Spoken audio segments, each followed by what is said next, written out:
The cartridge is a small, translucent rectangle of emerald green or deep crimson, and there is something quietly extraordinary about the way it carries so much history inside such a modest shell. Pokémon FireRed and LeafGreen arrived in the hands of players in the summer of 2004, and the world that waited inside those cartridges was both entirely familiar and quietly transformed. Kanto had existed before in the gray-green light of the original Game Boy, but this was something different. This was Kanto remembered, revised, and made whole. These were games built on the foundation of everything the series had learned in the years between Red and Blue and the new generation of players waiting to discover them. And before you drift any further, consider subscribing for more calming journeys like this. And thank you for helping us gently approach 2,000 subscribers tonight. The story of what FireRed and LeafGreen actually were, beneath the surface of their familiar roots and gym battles, is a story worth settling in to hear. There is a town at the southern edge of Kanto where the roads have not yet begun. Pallet Town in FireRed and LeafGreen is a place of exactly 3 buildings, 2 houses, a research laboratory, and an expanse of tall grass that the game will not let you cross alone. This simplicity was deliberate. The designers at Game Freak understood that the beginning of a journey should feel small, so that what comes after feels enormous. Pallet Town in these games occupies a particular kind of quiet. The music is gentle and unhurried, a soft looping piece that carries none of the urgency the rest of the game will eventually demand. You stand there at the edge of the grass, the laboratory behind you, the whole of Kanto ahead, and for a moment the game holds its breath. That breath is part of what made FireRed and LeafGreen feel like more than a remake. They understood the emotional weight of beginnings and treated them with care. The choice of starter Pokémon in FireRed and LeafGreen is one of the most examined moments in the entire series, and it remains genuinely interesting even decades after its original presentation. Bulbasaur, Charmander, and Squirtle sit in their Pokeballs on Professor Oak's laboratory table, and each one represents something distinct about the kind of trainer a player wants to become. Bulbasaur is the practical choice, the grass and poison type that will make the first 2 gyms feel manageable and give a newer player early confidence in battle. Charmander is the aspirational choice, the fire type that begins the game at a significant disadvantage but rewards patience with one of the most dramatic power increases in the entire first portion of the story. Squirtle sits between them, reliable and balanced, a water type that offers steady progress without the highs and lows of the other 2.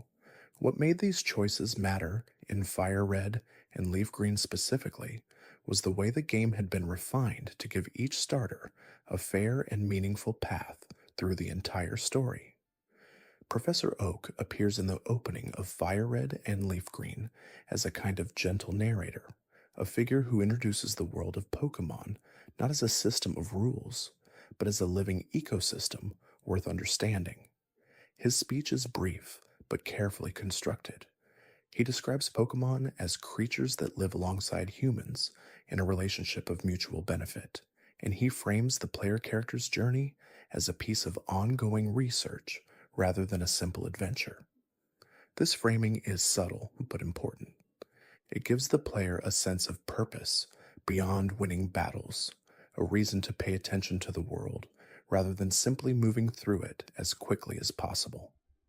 Oak's role in these games was expanded slightly from the original Red and Blue, and the additional texture in his characterization helps establish the emotional foundation the rest of the story builds on. The rival character in FireRed and LeafGreen occupies a fascinating space in the history of Pokémon antagonists. Blue, as he is known in most international releases, is competitive and dismissive in ways that feel genuinely unpleasant in the opening moments of the game. He takes his starter Pokemon before the player has chosen their own, and his first words are a comparison designed to diminish. He is not a villain in the traditional sense, but he creates a kind of low level friction that follows the player through every encounter and every gym badge. What makes Blue interesting as a character in these games is the way his confidence gradually reveals itself as something more complicated. He wins early and loses later, and the trajectory of his defeats tells a quiet story about the difference between natural talent and developed skill. The player grows through their journey. Blue assumed he did not need to. Viridian City was the first town beyond Palette, and in Fire Red and Leaf Green, it serves as an introduction to the rhythms of Kanto before the routes become truly demanding. The Pokemon Center and Pokemart sit across from each other near the northern entrance to the city, and their proximity communicates something important about how the game wants players to think about preparation.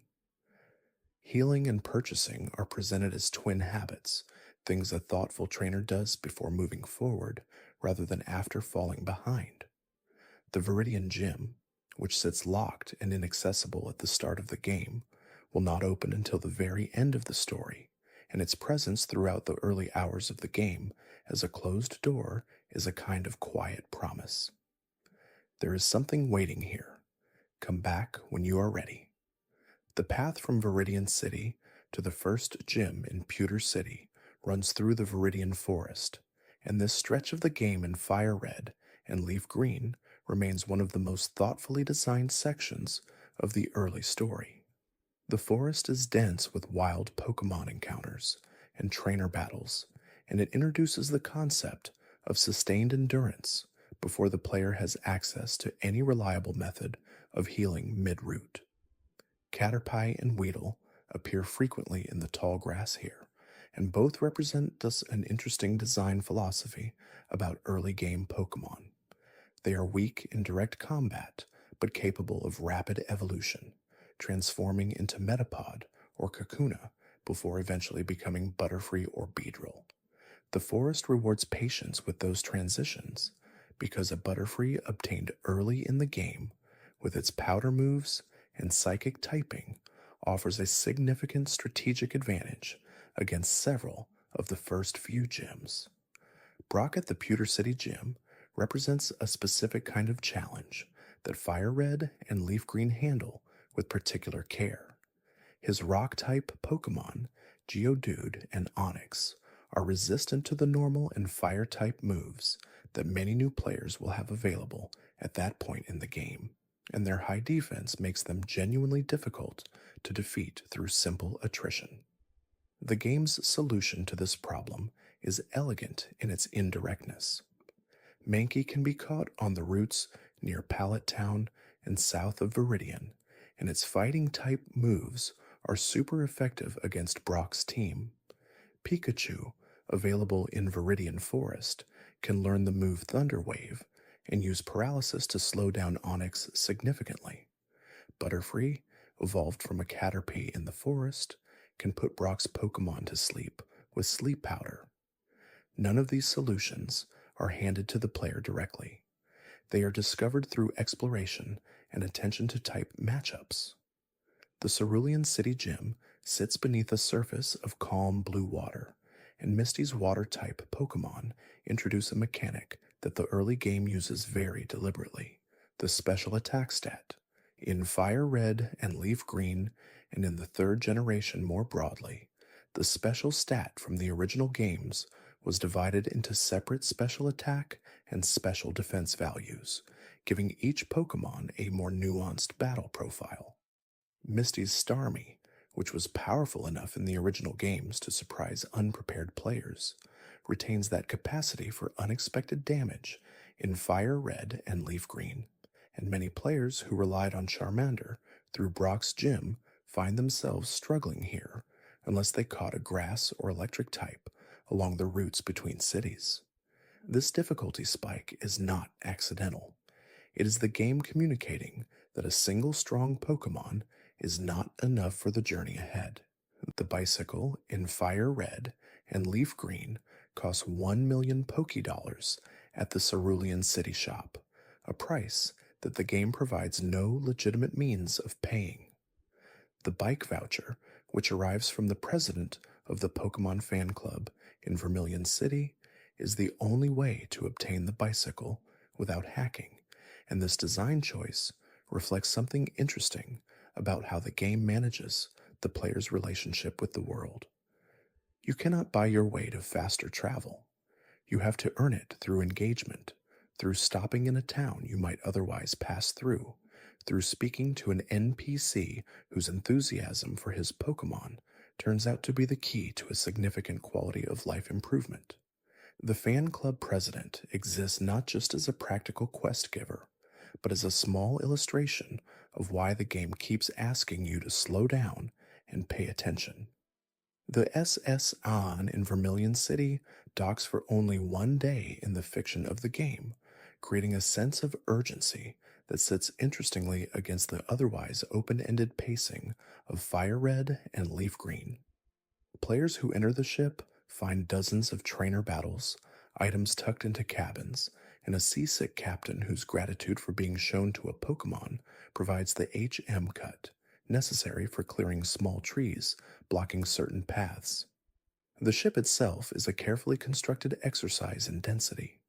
Every room offers something, and the pressure of its limited availability encourages a kind of thoroughness that the open roads do not necessarily demand.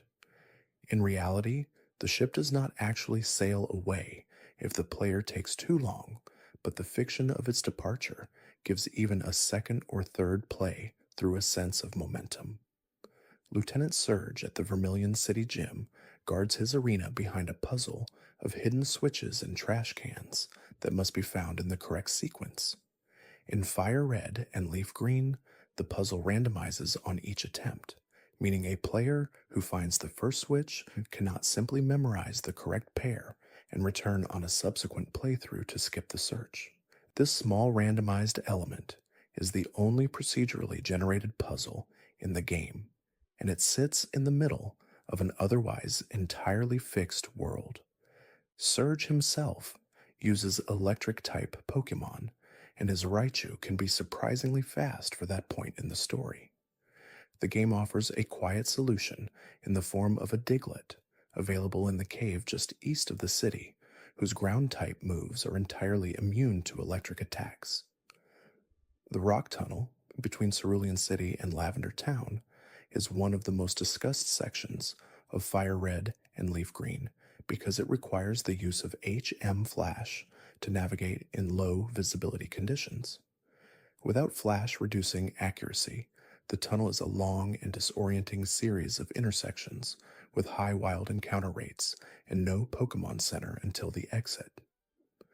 With Flash, the terrain becomes manageable, and the tunnel reveals itself as a thoughtfully designed series of connected passages rather than the labyrinth it initially appears to be.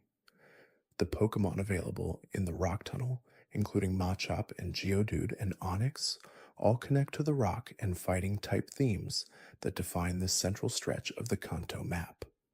Lavender Town carries a particular atmosphere in Fire Red and Leaf Green that the updated music and graphics of the third generation handle with careful restraint.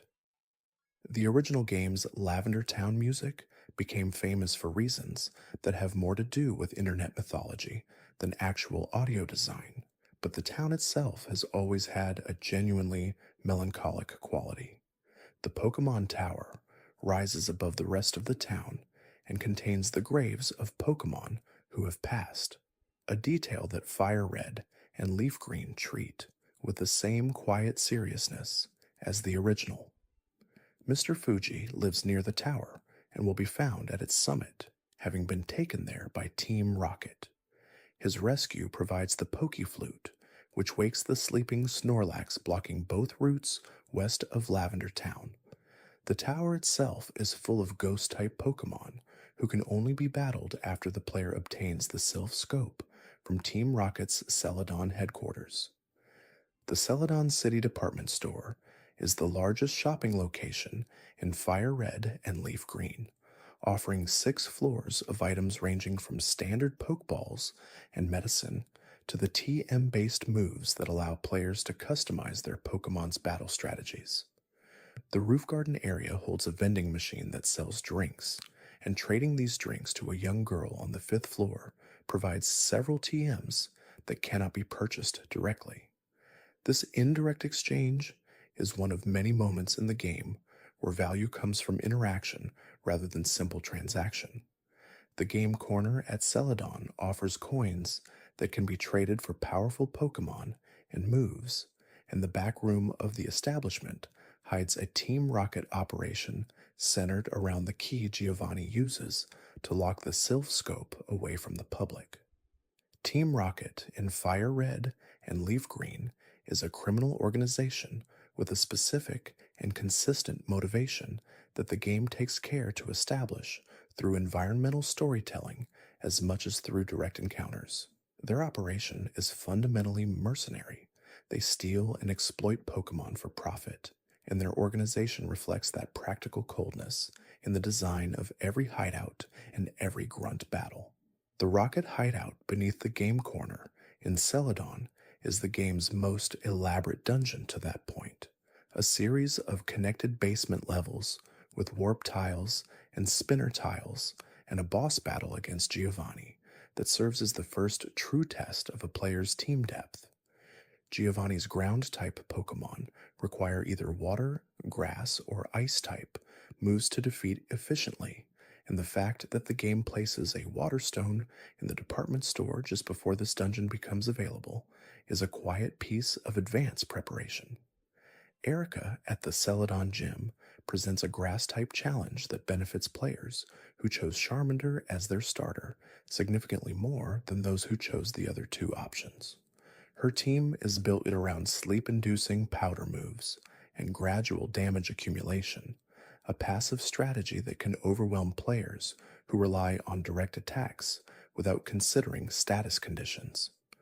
Fire Red and Leaf Green give players several tools for addressing sleep before this point, including Sherry Berries and the move Lumberry not yet being a held item in this generation's system. The Fire-type immunity to Erica's grass moves makes Charmander's evolution line particularly effective here, and the gym represents one of several points in the game where an early starter choice pays off in specific ways. The Safari Zone in Fuchsia City introduces a resource management mechanic unlike anything else in the game. Players enter with a fixed number of steps and a set of Safari Balls that cannot be supplemented during the run, and capturing Pokemon here depends on a probability system that involves throwing bait or rocks rather than simply weakening targets with attacks. The Pokemon available in the Safari Zone include Scyther and Pinsir, both of which are exclusive to different game versions, as well as Kangaskhan, Rhyhorn, and the elusive Tauros. The zone also contains the HM Surf, accessible from the Warden's house only after returning his gold teeth from within the zone itself. Surf is one of the most important HMs in the game, opening up water routes across the entire Kanto map and enabling access to dozens of areas that were previously unreachable. Koga at the Fuchsia City Gym is the first gym leader in Fire Red and Leaf Green who relies primarily on status conditions and indirect damage rather than raw offensive power. His poison-type Pokemon use moves like Toxic and Smokescreen to wear down opponents through attrition, and the invisible walls within his gym require methodical exploration to navigate. A player who enters Koga's gym with a team built entirely around direct attacks will find the battle frustrating in ways that earlier gyms were not. The game is beginning at this point to communicate something important about the diversity of battle strategies and the value of being able to respond to different approaches rather than simply imposing your own. The Sylph Company headquarters in Saffron City is the largest dungeon in Fire Red and Leaf Green, a 10-floor office building occupied by Team Rocket and full of warp tiles that move players between floors in non intuitive ways. The goal here is to reach the top floor and confront Giovanni, but the path through the building rewards exploration with some of the game's most useful items, including the Master Ball, which guarantees capture of any wild Pokemon without fail. The Sylph Company is also where the player encounters Lapras for the first time, offered as a gift by an employee hiding in an office. Lapras in FireRed and LeafGreen is one of the most capable all-round Pokemon in the game, with high base stats and access to both Surf and Ice Beam, making it useful through the Elite Four and beyond. Sabrina at the Saffron City Gym uses Psychic-type Pokemon in a configuration that represented one of the most significant challenges in the original Red and Blue games, and remains genuinely difficult in Fire Red and Leaf Green. Her Alakazam has one of the highest special attack stats available before the Elite Four, and its speed allows it to move before most teams. The available counters include Dark-type moves, which are super effective against Psychic types, and Ghost-type Pokemon like Haunter and Gengar, who are immune to Psychic moves entirely. The introduction of Dark types in the second generation had specifically addressed the dominance of Psychic types in the original games, and by the time of Fire Red and Leaf Green, the availability of these counters gave players genuine options against Sabrina, rather than requiring them to simply outlevel her team. The Sea Foam Islands sit between Cinnabar Island and Fuchsia City in the southern reaches of the Kanto map, and they contain one of the game's most complex puzzle sequences. The islands are accessible from both ends via surf, and navigating to the lower levels requires using strength to push boulders into specific holes that control water current strength. The legendary bird Articuno lives at the deepest accessible point of the cave system, waiting at level 50 in a single encounter that requires the careful expenditure of whatever catching resources the player has preserved. Articuno in Fire Red and Leaf Green is an ice and flying type Pokemon with formidable defensive stats and a powerful Ice Beam move, and its presence in the cave gives the Seafoam Islands a quality of mythological remoteness that the game handles without melodrama. Blaine at the Cinnabar Island Gym sits behind a set of quiz machines that allow players to bypass battles by answering correctly, a mechanic that rewards players who have read the item descriptions and sign texts scattered throughout the game. His fire-type team, centered on his Arcanine, requires water or ground-type attackers to defeat without significant effort, and the gym serves as a reminder that the endgame stretch of Kanto demands broad team coverage rather than specialization. Cinnabar Island itself holds the Pokémon Mansion, a burned and abandoned research facility whose journals tell the story of Mewtwo's creation in fragmentary and unsettling detail. Mewtwo's origin story as told through the Pokémon Mansion journals in Fire Red and Leaf Green is one of the most carefully constructed pieces of lore in the entire series. The journals describe a scientific expedition to Guyana, where a rare Pokemon named Mew was discovered. The researchers who found Mew extracted a single eyelash, and from that genetic material began an experiment in enhancement and duplication. The creature that resulted from that experiment, Mewtwo, grew powerful beyond the researchers' ability to contain it, and eventually destroyed the laboratory. The journals are fragmentary and undated beyond their numbered entries, giving them the quality of recovered documents rather than a polished narrative. The final entry notes simply that Mewtwo has escaped. The burned state of the Pokémon Mansion suggests that the destruction extended beyond the original laboratory in Guyana. The Cerulean Cave, accessible only after defeating the Elite Four and the Champion, contains Mewtwo waiting at level 70 in the deepest accessible room. Fire Red and Leaf Green frame this encounter with particular care, where the cave itself requires surf and strength to navigate, and its wild Pokémon include some of the highest level creatures available in the entire game. Reaching Mewtwo requires passing through multiple floors of the cave with nothing to indicate which direction leads to the Pokémon and which leads only to more corridors. The encounter itself offers no special dialogue or cutscene. Mewtwo simply stands there, and the player must decide how to approach the most powerful creature in the Kanto game using whatever catching resources they have managed to preserve from the rest of their playthrough. The Elite Four in FireRed and LeafGreen represent the final sequence of the main story and introduce the game's most demanding battle conditions. Unlike earlier gym leaders, who typically used between 2 and 4 Pokemon, each member of the Elite Four fields a full team of 6, and the battles are consecutive with no opportunity to return to a Pokemon Center between them. Lorelei uses Ice-type Pokemon with high defensive stats and frequent use of Double Team to reduce the opponent's accuracy. Bruno's Fighting-type Pokemon include 2 different Onix, whose Rock and Ground typing makes them resistant to the normal moves many teams rely on. Agatha's Ghost-type team uses Confusion and Sleep and Poison conditions to create the kind of sustained pressure that has defined the second half of the Kanto gym sequence. Lance's Dragon-type Pokemon, including 3 Dragonite, are fast and powerful in ways that reward any Ice-type coverage a player has managed to develop. Blue as the Pokemon champion represents the game's final conceptual challenge and its most personal one. His team adapts to the player's starter choice, using a Pokemon that is strong against the type they began the game with, which means that every player who has relied heavily on their starter through the Elite Four will find the champion battle unexpectedly difficult in a specific and targeted way. This design decision is not simply about difficulty.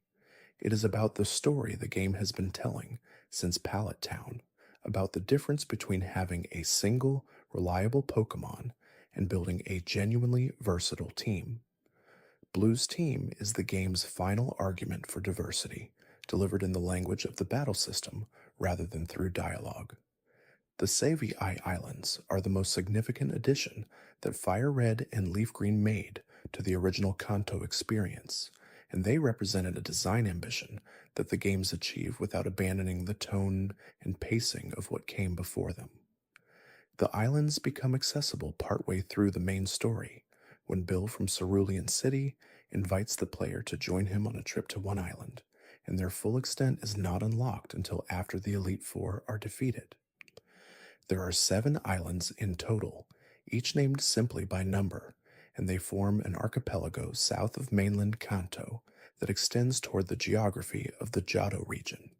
One island holds Kanat Island's town, which centers on a hot spring resort and a Pokemon Center more advanced than anything available on the mainland. The island's most significant feature is the Pokemon Network Center, which allows players to trade with individuals who own Pokemon Ruby and Sapphire through the use of 2 different colored gems that must be obtained by completing quests on the later islands. This connectivity between FireRed and LeafGreen and the Hoenn region games was a central part of the design intention for the Savii Islands as a whole. The islands served as the bridge through which Kanto trainers could access the Hoenn Pokemon that the National Pokédex required, allowing the completion of a regional living Pokédex for the first time in the series' history. 2 Island holds the Game Corner's Prize Exchange, an alternative to the Celadon department that offers different prizes for coins earned at the slot machines on the mainland. The island also features a small residential community and a trading house where the player can obtain certain version-exclusive Pokemon through a direct swap with an NPC. The trading house on 2 Island was designed to help players access creatures they could not obtain through normal gameplay, acknowledging the practical reality that many players would not have someone to trade with through the link cable system that multiplayer required in the original Game Boy Advance version. 3 Island holds Berry Forest, one of the most extensive, explorable areas in the Sev-II Islands. The forest is accessible only to those who have the Tri-Pass obtained from Bill, and it contains Pokémon not available anywhere else on the islands, including several species from Johto. The narrative of Three Island involves a child named Lostel who has gone missing in Berry Forest, drawn there by the promise of rare berries and unable to find her way back out. Rescuing her requires defeating a Hypno who has been manipulating Pokemon and people in the forest with his hypnotic powers. This subplot is one of several small narrative arcs scattered through the Sevii Islands that give the archipelago a quality of lived-in storytelling, absent from the more functional quest design of the Kanto mainland. Four Island holds an icy cave called the Icefall Cave, accessible via surf from the island's eastern shore. The cave contains a waterfall, navigable only with the HM waterfall, and beyond it lies a section of the cave that holds wild Lapras and the first location in the game where Delibird can be encountered. Four Island itself is also home to the Daycare Center, which in FireRed and LeafGreen allows two Pokemon to be left together and, if they are compatible, will produce an egg over time. The introduction of the daycare breeding mechanic into the Kanto context was significant because it meant that players who had previously been unable to obtain baby Pokemon like Pichu and Cleffa through standard play could now breed them using the parent species they already owned. Five Island and its surrounding waters make up the largest explorable area in the Sevii Island chain. The island itself contains a Pokemon house called the Resort Gorgeous, a training location called the Water Labyrinth, and access via surf to the Lost Cave, a randomly navigating dungeon that contains Lady Selfie and requires players to move in specific directions at each fork to reach her. The Lost Cave is one of several optional challenges in the Sevii Islands designed for players who have already completed the main story and are looking for additional content beyond the Elite Four rematches. Five Island Meadow holds Pokemon exclusive to the FireRed and LeafGreen versions, respectively, making it one of several locations where the distinction between the two games creates a reason for players of each version to visit the same geography and find different things. Six Island contains the Ruin Valley, an archaeological site filled with ruins and ancient inscriptions that extend the implied history of the Pokemon world beyond anything the mainland story touches. The Braille inscriptions carved into the ruins provide a puzzle that, when decoded and acted upon in the correct sequence, opens a pathway to the Dotted Hole, a system of caverns beneath the surface of the island. The Dotted Hole contains the Ruby and Sapphire gems required to fully unlock the Pokemon Network Center on one island, and obtaining them involves a brief encounter with a Team Rocket scientist who steals the gem from the player before it can be used.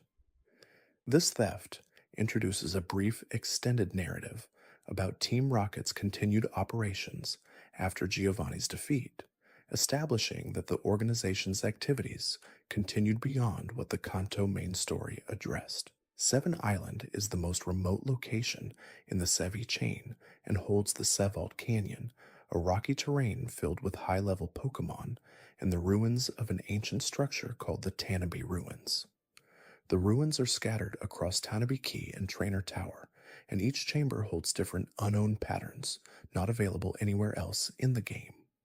The Unknown are a species of psychic-type Pokemon shaped like letters of the alphabet, and collecting different forms was a collectible goal introduced in Pokemon Gold and Silver that FireRed and LeafGreen adapted for the Kanto context.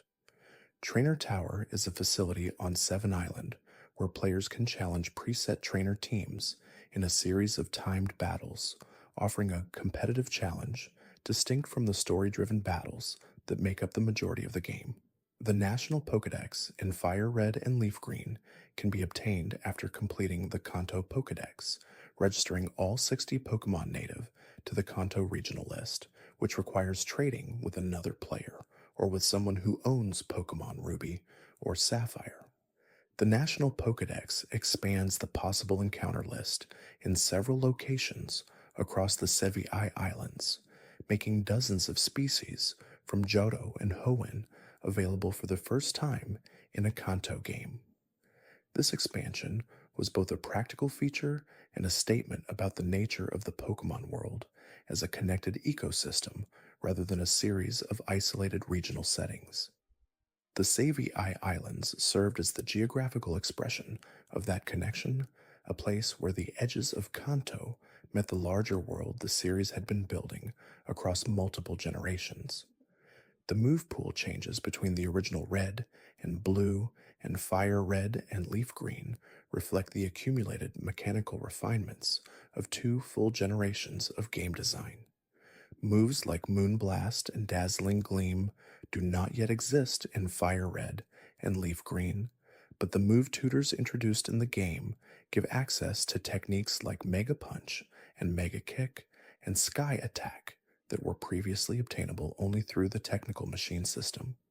The Move Reminder Lady in the Pokemon Centers of the Sevi Islands can teach Pokemon moves they knew at an earlier stage of evolution that were forgotten before the player could use them, a feature that added significant value to players who evolved their Pokemon quickly without considering the moves they might otherwise have learned. The ability system, introduced in the third generation games, is fully present in Fire Red and Leaf Green and represents one of the most significant mechanical additions to the battle system since the series began. Each Pokemon species has one or two possible abilities, passive effects that activate under certain conditions and can change the entire character of a battle. Blaze increases a fire type's power when its health is low. Synchronize passes status conditions back to the opponent. Static paralyzes Pokemon who make contact.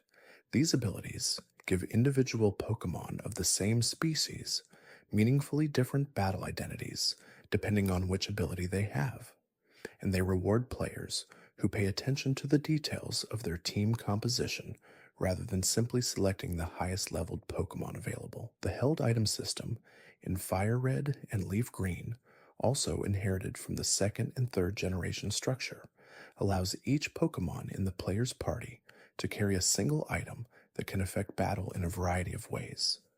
Berries can heal status conditions or restore health at low thresholds. The leftovers restores a small amount of health as at the end of each turn, making it valuable for tanky Pokemon designed to last through extended battles. Type-enhancing items like Charcoal for fire types and Mystic Water for water types increase damage output passively. The Choice Band doubles physical attack, but restricts the holder to a single move. These items transformed the battle system from a relatively direct comparison of stats and moves into a layered strategic space where team preparation before a battle mattered as much as decision-making during it.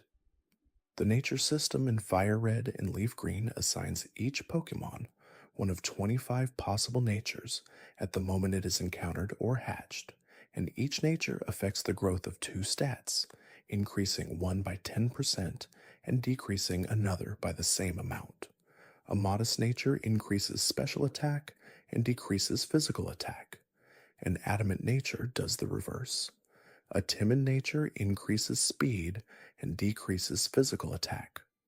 Neutral natures like hardy and docile and serious and bashful and quirky leave all stats unaffected. The nature system gave competitive players a meaningful reason to breed Pokemon extensively, searching for individuals with natures that supported their intended battle role, and it created a layer of character in individual Pokemon that made two Pikachu of the same level feel genuinely different from each other. The individual value system in Fire Red and Leaf Green, while not visible to the player through any in-game interface, assigns a hidden number between 0 and 31 to each of a Pokemon's 6 stats at the moment it is generated. These values remain fixed for the life of that individual Pokemon and can only be assessed through the IV checker available in the Battle Tower, or later through dedicated calculation tools. A Pokemon with a value of 31 in a given stat will have significantly higher numbers in that stat at level 100 than a Pokemon with a value of 0, and the difference is large enough to matter in competitive play. The pursuit of perfect or near perfect individual values through breeding gave FireRed and LeafGreen an endgame depth that extended far beyond defeating the Elite Four. The effort value system in FireRed and LeafGreen determines how each Pokemon's stats grow through the experience of battle. Every wild Pokemon and trainer Pokemon that is defeated awards a fixed number of effort values in specific stats to the defeating Pokemon. Defeating Zubat awards 1 speed effort value. Defeating Onix awards 1 defense effort value. A Pokemon can accumulate up to 510 total effort values, distributed across its 6 stats, and the maximum possible effort values in any single stat is 252. Effective investment of effort values requires either defeating specific Pokemon deliberately or using held items like Macho Brace, which doubles effort values earned but halves the holder's speed in battle. The effort value system made every battle in the game a potential investment decision for players paying attention to long-term team development. The FireRed exclusive Pokemon list and the LeafGreen exclusive Pokemon list were designed to create genuine distinctions between the two versions while maintaining the same core story experience. FireRed players have access to Growlithe but not Vulpix, to Electabuzz but not Magmar, to Scyther but not Pinsir, and to Wooper and the later Oddish evolution line rather than the Bellsprout line. LeafGreen reverses these exclusivities, offering Vulpix over Growlithe, Magmar over Electabuzz, and so on through a list that touches species from several different areas of the game. This version distinction encouraged trading between players and gave each version a slightly different early and mid-game experience despite the identical story structure. The exclusivity lists also ensured that no single version was strictly superior in terms of battle options, with each having access to powerful species the other could not obtain through normal play. The connection between FireRed and LeafGreen and Pokémon Ruby and Sapphire was made possible through a set of requirements built into the game's trading system. Before a player could trade Pokémon with someone playing a Hoenn game, they needed to have obtained the Ruby and Sapphire gems from their respective locations in the Sevii Islands, delivered them to the Pokémon Network Center on one island, and have a national Pokédex in their possession. These requirements prevented players from simply transferring powerful Hoenn Pokémon into their Kanto games before the appropriate point in the story, and they created a sense of earned access that made the eventual connection feel meaningful rather than incidental. The trading connection also allowed FireRed and LeafGreen players to obtain the starter Pokémon of Hoenn and complete the National Pokédex entries for the Generation 3 game roster. The wireless adapter included with FireRed and LeafGreen in certain regional releases was designed to replace the physical link cable that had connected Game Boy systems for multiplayer since the original Game Boy era. Rather than requiring a wire between two Game Boy Advance units, the wireless adapter allowed trading and battling through a short-range radio signal. This change reduced the physical awkwardness of multiplayer sessions and allowed up to 5 players to connect simultaneously in a wireless union room. The union room in every Pokémon Center allows connected players to trade, battle, and communicate through a simple interface. While the wireless adapter required compatible hardware and only worked over short distances, it represented a meaningful step toward the wireless multiplayer that would become standard in the Nintendo DS generation. The Trainer Tower on Seven Island offers a competitive challenge distinct from the rest of the game's content, and was designed specifically for players who had completed the main story and the Sevii Islands questline. Different tower modes offer single battles, double battles, wireless battles, and mixed battles with rotating conditions, and completing each mode within a target time rewards rare items that are difficult or impossible to obtain elsewhere. The Trainer Tower serves a function in Fire Red and Leaf Green similar to what the Battle Frontier would serve in Emerald, providing a reason to continue developing a competitive team beyond the point at which the story is complete. Its placement on the most remote of the 7 islands gives it a quality of optional endgame content for dedicated players. The Pokédex entries in Fire Red and Leaf Green were rewritten for each Pokémon compared to the entries used in Gold and Silver and Ruby and Sapphire. The entries in these games are split between the two versions, with Fire Red providing one text entry and Leaf Green providing a different entry for each species. This means that players of one version will have access to a different set of information about each Pokémon than players of the other, and completing the perspective on any given species requires communication with someone playing the other version. The Pokédex entries range from the straightforwardly biological to the quietly mythological, and they form a distributed body of knowledge that rewards reading carefully rather than simply counting caught species.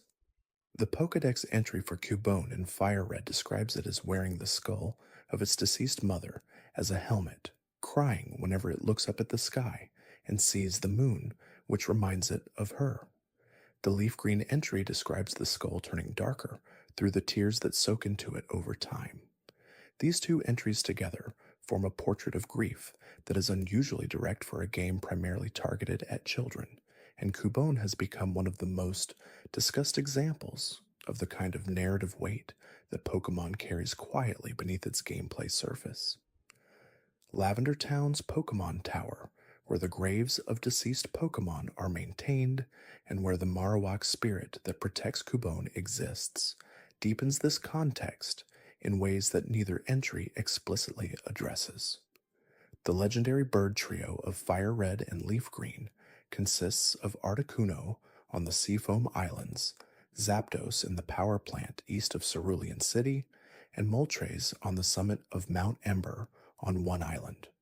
All three are found at level 50 in fixed locations and can only be encountered once in each save file. The power plant is accessible only after obtaining the HM Surf and navigating east from the Cerulean City area, and it holds Zapdos in its deepest chamber among a population of Voltorb and Electrode that use the self-destruct move, making navigation through the plant potentially costly in terms of Pokemon health. Mount Ember on one island is accessible from the start of the Sevii Island visit, but its summit, where Moltres waits, requires Rock Smash to clear the boulders, blocking the path upward. The legendary dog trio that appears in Fire Red and Leaf Green consists of Raikou, Entei, and Suicune, available as roaming Pokemon after the National Pokédex is obtained. The specific dog that appears in a given playthrough depends on which starter Pokemon the player chose at the beginning of the game. A player who chose Bulbasaur will find Entei roaming the Kanto routes. A player who chose Charmander will find Suicune. A player who chose Squirtle will find Raikou. The roaming legendary Pokemon move to a new random location every time the player enters a new area, making them significantly more difficult to catch than the stationary legendaries, and they will flee combat on their first turn unless the player uses a move or ability that prevents escaping. The Move Mean Look prevents a wild Pokemon from fleeing during battle, and is one of the primary strategies for capturing roaming legendaries in Fire Red and Leaf Green. Wabuffet, available in certain areas of the Sevii Islands, carries the Shadow Tag ability, which prevents wild Pokemon from fleeing automatically. Spore, a reliable sleep-inducing move available to Pokemon like Breloom, that can be traded from Ruby and Sapphire gives the player the best possible condition for throwing Pokeballs at a target that would otherwise require multiple encounters to whittle down. The challenge of capturing roaming legendaries in Fire Red and Leaf Green was designed as an endgame activity for players who had already completed the main content and were looking for goals that required both preparation and persistence. The move tutor characters scattered across Fire Red and Leaf Green offer one time teaching of specific moves that cannot be obtained through any other means in the game. The most significant of these is the Blast Burn Frenzy Plant and Hydro Cannon Tutor on Cape Brink on 2 Island, who will teach one of these powerful moves to the fully evolved starter Pokemon of the player's choice. Blast Burn is a fire type equivalent to Hyper Beam, and teaching it to a Charizard makes that Pokemon significantly more capable in certain battle situations. Frenzy Plant performs the same function for Venusaur and Hydro Cannon for Blastoise. These moves require the player to have their starter friendship maxed out, rewarding trainers who kept their original Pokemon throughout the entire game, rather than setting it aside in favor of more strategically useful catches. Friendship in Fire Red and Leaf Green is a hidden value assigned to each Pokemon in the party, ranging from 0 to 255. Pokemon generally start at between 70 and 100 friendship points, depending on how they were obtained, and the value increases through walking, leveling up, using items, and having their health restored at Pokemon centers. Friendship decreases when a Pokemon faints in battle or when certain bitter medicines are used on it. Many evolutions in the 3rd generation require high friendship as their only condition, and the strength of moves like Return and Frustration is directly calculated from friendship value. Golbat will not evolve into Crobat unless its friendship exceeds 220. Chansey will not evolve into Blissey below the same threshold. The egg mechanic in Fire Red and Leaf Green through the 4 Island Daycare allows players to breed Pokemon of compatible egg groups to produce eggs that hatch into the base form of the mother's evolutionary line.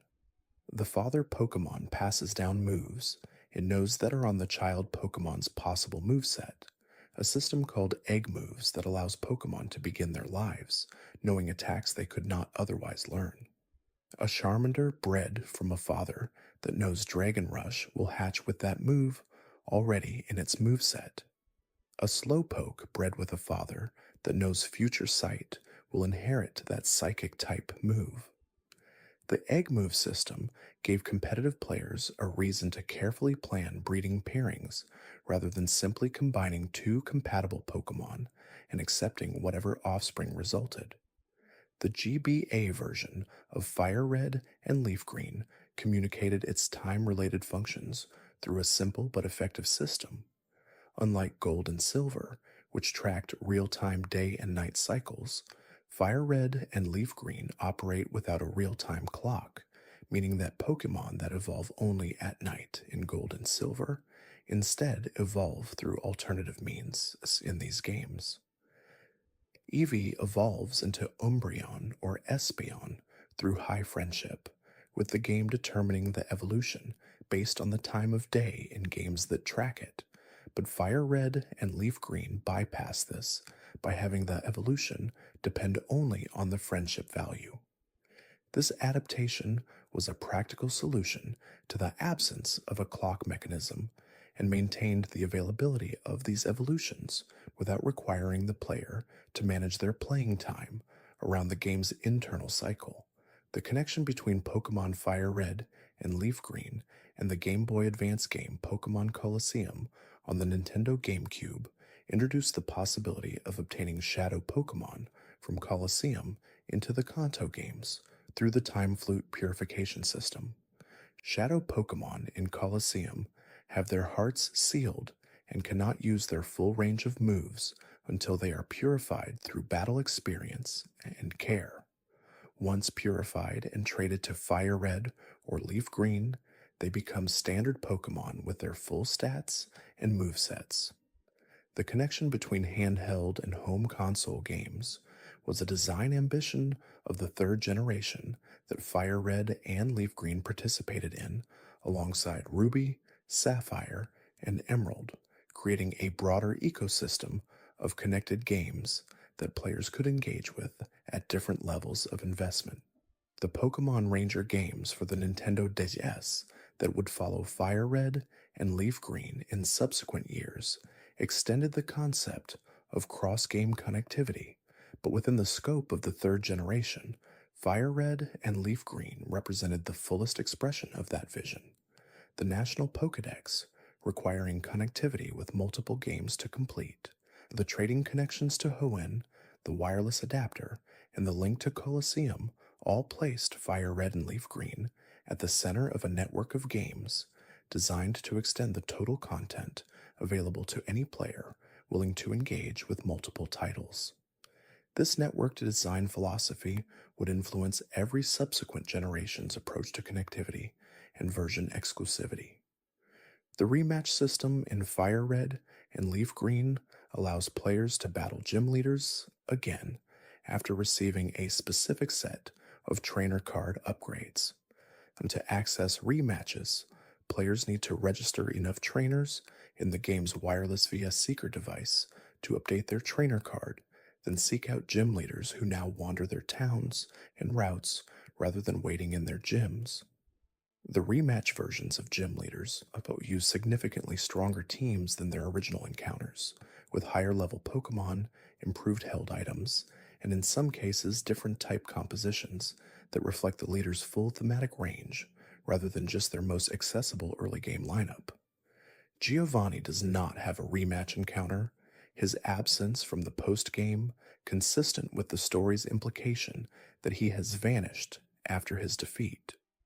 The VS Seeker in FireRed and LeafGreen is a key item that allows players to re-challenge trainers they have previously defeated on the routes of Kanto and the Sevii Islands. When a trainer is ready for a rematch, the VS Seeker causes a small lightning bolt icon to appear above their sprite.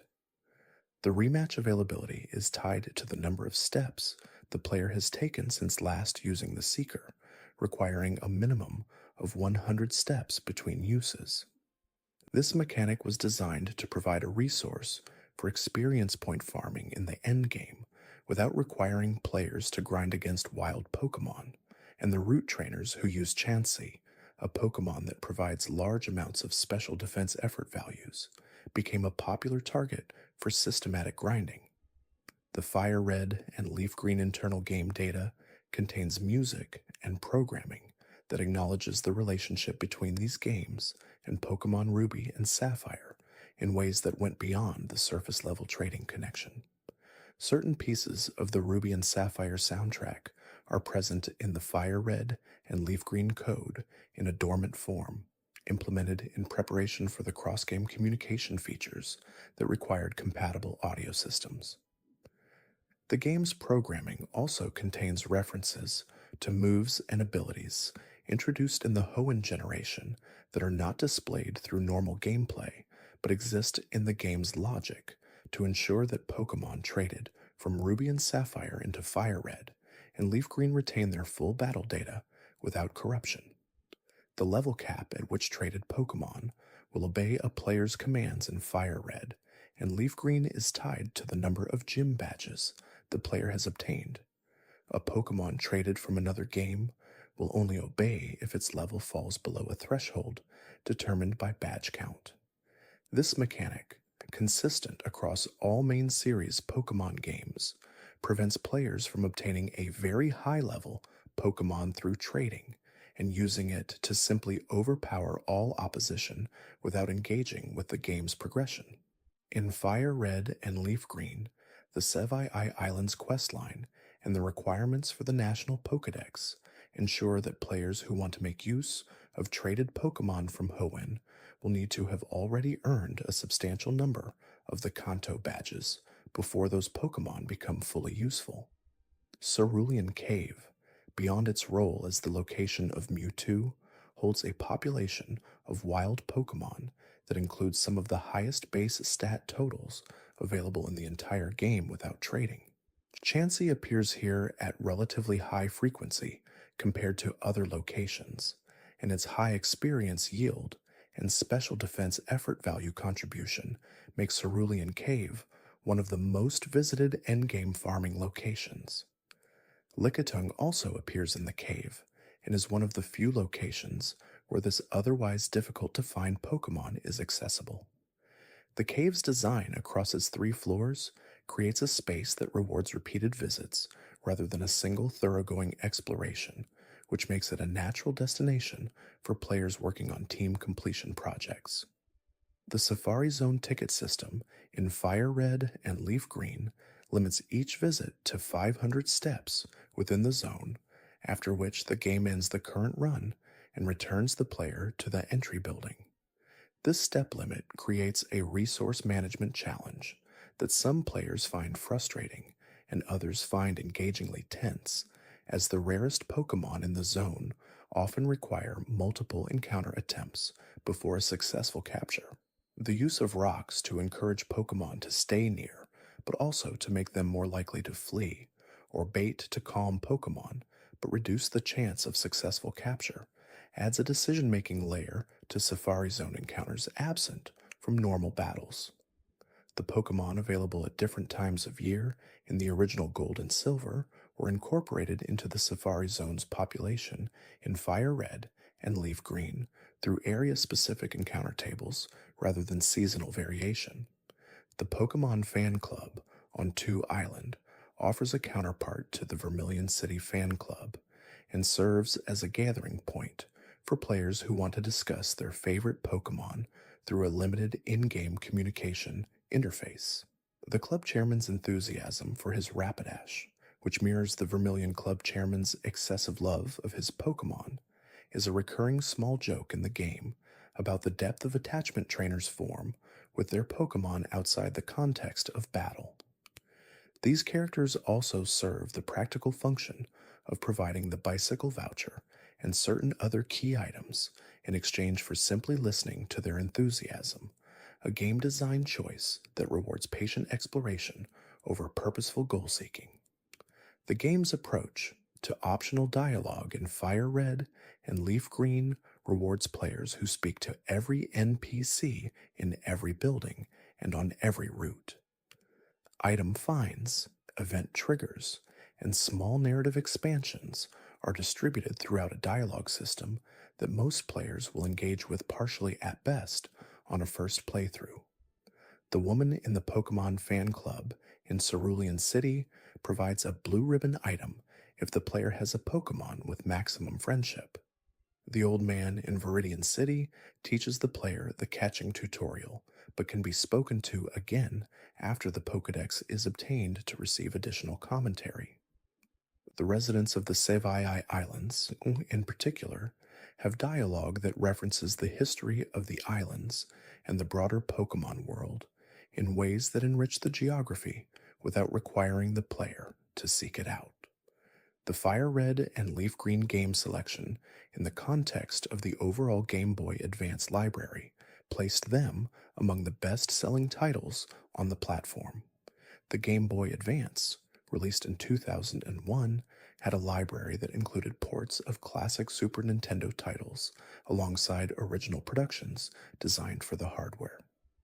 Fire Red and Leaf Green sat at the intersection of established franchise nostalgia and new mechanical sophistication, offering both players returning to Kanto and players encountering it for the first time a version of the region that felt definitive rather than dated. Their commercial performance helped demonstrate to Nintendo that the Pokemon franchise maintained its mass appeal through multiple hardware generations. The box art for Fire Red and Leaf Green featured Charizard and Venusaur, respectively, against backgrounds of deep orange and forest green that communicated their themes without requiring any text to explain them. The visual design language of the third generation Pokemon games was more saturated and dynamic than the relatively muted palettes of the second generation, and Fire Red and Leaf Green's covers announced that shift clearly. Charizard's aggressive posture on the FireRed cover reinforces the version's more active, forward leaning identity, while Venusaur's settled and grounded presence on the leaf green cover conveys the steadiness associated with grass type designs throughout the series. The starter Pokemon evolutions in Fire Red and Leaf Green introduce their fully evolved forms at levels 36 through 36, with Venusaur, Charizard, and Blastoise all reaching their final forms at the same level as their predecessors did in the original games. This consistency was deliberate. The original level thresholds for evolution had been calibrated to the pacing of the original game's 8 gyms in the Elite Four sequence, and Fire Red and Leaf Green's nearly identical story structure meant the same calibration remained valid. Charizard's typing as Fire and Flying rather than Fire and Dragon, a commonly noted point of curiosity among competitive players, reflects the original design's visual inspiration from draconic forms without giving it the mechanical immunity profile that Fire and Dragon would provide. The music of Fire Red and Leaf Green represents one of the most significant sonic transformations from the original games while maintaining the recognizability of the core themes. Composer Junichi Masuda, who also wrote music for several previous Pokemon games, arranged the original compositions for the Game Boy Advance's more capable audio chip, which could produce music with greater harmonic complexity and more distinct instrument textures than the original Game Boy's sound system. The Pallet Town theme retains its gentle quality, but gains a warmth of tone unavailable on the original hardware. The battle music adds a sense of momentum and urgency through bass lines and rhythmic complexity that the 8-bit version could only suggest. The Pokemon Tower music, one of the game's most distinctive pieces, acquires a quality in the Game Boy Advance version that makes its setting in a memorial for deceased Pokemon feel genuinely appropriate. The Elite Four's music in Fire Red and Leaf Green escalates through the sequence in a way that reinforces the narrative structure of the final challenge. The approach theme, used when the player first reaches the plateau, is measured and anticipatory. The battle theme for Elite Four members is tense and propulsive. The champion's battle theme, used against Blue, is the most complex piece in the main game's battle soundtrack, reflecting the personal stakes of the encounter and the series-long rivalry the player has sustained through the entire story. The credits music after the Hall of Fame sequence is the only piece in the game that feels genuinely elegiac, acknowledging that the journey has ended without diminishing what it meant. The Hall of Fame in Fire Red and Leaf Green records the 6 Pokemon in the player's party at the moment of the champion's defeat, storing their names, levels, and identifications permanently in the game's save data. Viewing the Hall of Fame after the initial credits run shows every team the player has used to complete the story on that save file, creating a personal record of the journey. Players who complete the game multiple times on the same save file, using the New Game Plus structure implicitly offered by the game's continued access to endgame content, will see their multiple winning teams displayed in sequence. The Hall of Fame functions as both a reward and a document, a permanent acknowledgement of the specific Pokemon who made the journey possible. The post-game content structure in Fire Red and Leaf Green is among the most extensive of any single-player Pokemon experience in the Game Boy Advance generation. After defeating the champion, players can access the remainder of the Sevii Islands through quests that require the National Pokédex. They can capture the roaming legendary dogs, the stationary legendaries in the caves and mountains, and Mewtwo in Cerulean Cave. They can complete the National Pokédex through trading with other versions. They can improve their trainer card through VS Seeker rematches and wireless interactions. They can develop competitive Pokemon through systematic effort value training and breeding. Each of these activities exists as a separate goal with its own requirements and rewards, and together they create a post-game that can occupy more time than the main story for players who engage with them fully. The FireRed and LeafGreen save system uses a single save slot that overwrites the previous data completely when a new game is started, a design common to all main series Pokémon games on the Game Boy Advance. The game's autosave feature does not exist in this generation, meaning that players manage their own save points through the menu. The risk of game battery failure in the cartridge's internal storage, which had been a concern with older Game Boy titles, was addressed in the Game Boy Advance generation through a different battery architecture that reduced but did not entirely eliminate the possibility of save data loss. Many players of FireRed and LeafGreen have memories of discovering corrupted or lost save files, a shared experience that became part of the cultural narrative surrounding these games. The Rivals Pokémon team in FireRed and LeafGreen grows through each encounter in a way that mirrors the player's own development without precisely tracking it. Blue begins with a starter Pokémon 1 level above what the player has caught, and by the mid-game, he has assembled a team of 6 that covers several type weaknesses. His full final team against the player at the Sylph Company and again at the Elite Four uses Pokemon that were clearly selected to create direct matchup advantages, demonstrating that he has been thinking about the player's team composition throughout the story, even as the player has been building against him. This design gives Blue a sense of tactical intelligence that made early rival characters memorable in ways later rivals did not always replicate. The Pokemon world's relationships with human society, as depicted in FireRed and LeafGreen, is illuminated primarily through the towns and cities that serve as staging points between routes. Cerulean City's gym and its bicycle shop and its science museum suggest a community organized around both practical services and enthusiast culture. Vermilion City, with its gym and its port and its fan club, reflects a community that connects both outward to other regions and inward to the personal attachments of daily life. In Celadon City, the largest city in Kanto, holds a department store and a game corner and a gym and a tea house and a residential area, suggesting a scale of urban organization absent from the smaller towns.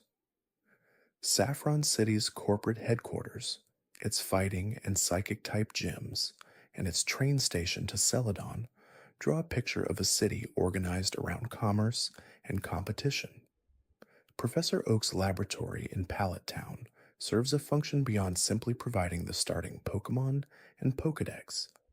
It represents the game's ongoing relationship with the idea of scientific curiosity as a motivating value. Oak frames the Pokedex project not as a collection game, but as a contribution to biological knowledge, asking the player to observe and record creatures that humans are still working to understand. This framing gives the seemingly endless collecting of Pokemon a purpose beyond completionism, placing the player in the role of a field researcher contributing to a body of knowledge larger than themselves. The eventual completion reward of the diploma, acknowledging the player's contribution to the Pokedex, confirms this framing without abandoning the playful register of the rest of the game. The experience point system in FireRed and LeafGreen uses a set of different experience curves for different Pokemon species, meaning that some species level up quickly throughout their lifespan, and others grow slowly at low levels and faster at higher ones. The fluctuating experience curve used by certain Pokemon like Larvitar provides very slow early growth, followed by dramatically accelerated progression in the upper levels, a design that rewards patience with extraordinary power. Pokemon on the erratic curve like Pinsir gain experience faster at low levels and slower at high levels, reaching high base power more quickly, but requiring proportionally more effort in the late game. These different growth curves give each species a distinctive developmental rhythm that influences when and how a player chooses to incorporate them into their team. The TM system in FireRed and LeafGreen differs from later generations in a key respect. Each technical machine can only be used once. This limitation makes TM management a strategic resource question throughout the game. A player who teaches Thunderbolt to one Pokemon using the game's single copy of TM24 will not be able to teach it to any other Pokemon in that save file. The decisions about which Pokemon receives which TM are consequently meaningful in ways that the infinite use TM system of later generations does not replicate. Players who wanted multiple Pokemon with the same powerful move needed either to find the move in a TM from another source, to breed it as an egg move if possible, or to accept that only one team member would have access to that technique.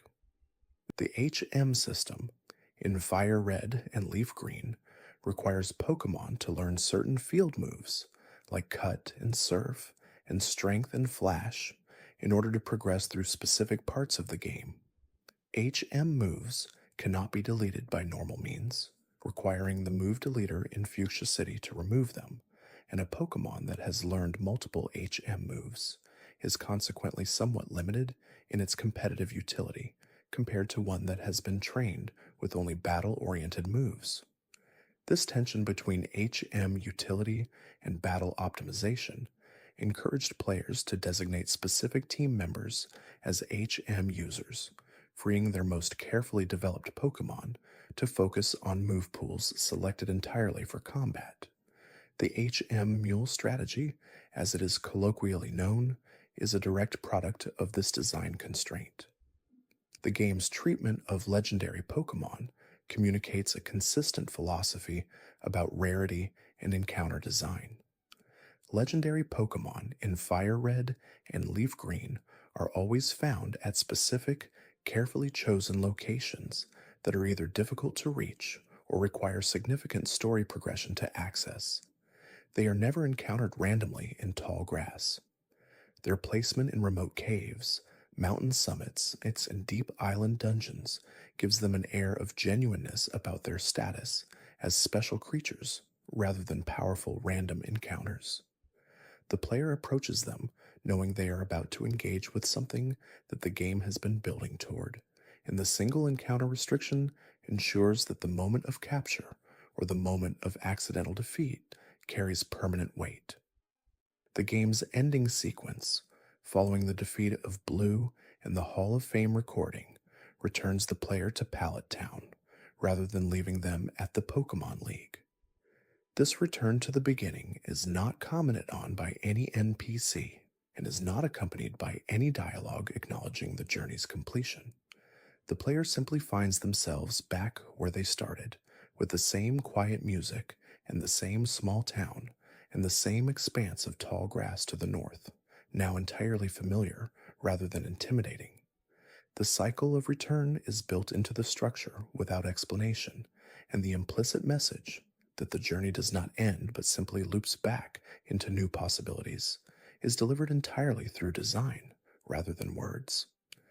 The Nintendo Switch version of FireRed and LeafGreen, made available through the Nintendo Switch Online service and associated expansion pass, preserves the original Game Boy Advance experience in a form accessible on modern hardware. The games run through emulation that maintains the original aspect ratio and pixel presentation, giving players the option to apply display filters that soften the pixel edges or to play in a mode that more closely replicates the screen characteristics of the original hardware. The Switch version makes no changes to game content, preserving the original items, encounters, story text, and mechanics exactly as they appeared in the 2004 release. Save states available through the Nintendo Switch Online interface allow players to save their progress at any point rather than only at in-game save locations. The availability of FireRed and LeafGreen on Switch introduces these games to a population of players who are encountering the Kanto story for the first time on hardware that has no physical connection to the Game Boy Advance era. For these players, the games arrive without the weight of prior association, without the memory of specific cartridge colors, or the sound of the GBA speaker, or the slightly cramped shoulder buttons. They experience the games as a historical document of a particular moment in game design, rather than as a return to personal memory. This shift in the experiential context of FireRed and LeafGreen does not diminish them. It places them in a different kind of relationship with the player, one mediated by curiosity about the past rather than immersion in the present. The training methods and battle strategies that competitive Pokemon players developed in FireRed and LeafGreen established foundations that influenced competitive play through subsequent generations. The effort value farming routes on the Sevii Islands, particularly the use of chancy populated areas for special defense investment, became templates for similar approaches in later games. The breeding mechanics, particularly the egg move inheritance and nature hunting, established the vocabulary of competitive team preparation that still defines the metagame today. The held item strategies, particularly the use of leftovers and choice band and type enhancing items, translated directly into the competitive landscape of Diamond and Pearl and beyond. The Cinnabar Island volcano, inaccessible in the original Red and Blue, but implied by the geography of the southern map, remains dormant in FireRed and LeafGreen. The Pokemon Mansion sits on the island's surface, and the hot spring connects to the geothermal activity beneath. But the volcano itself is not a traversable location. This restraint is interesting in context.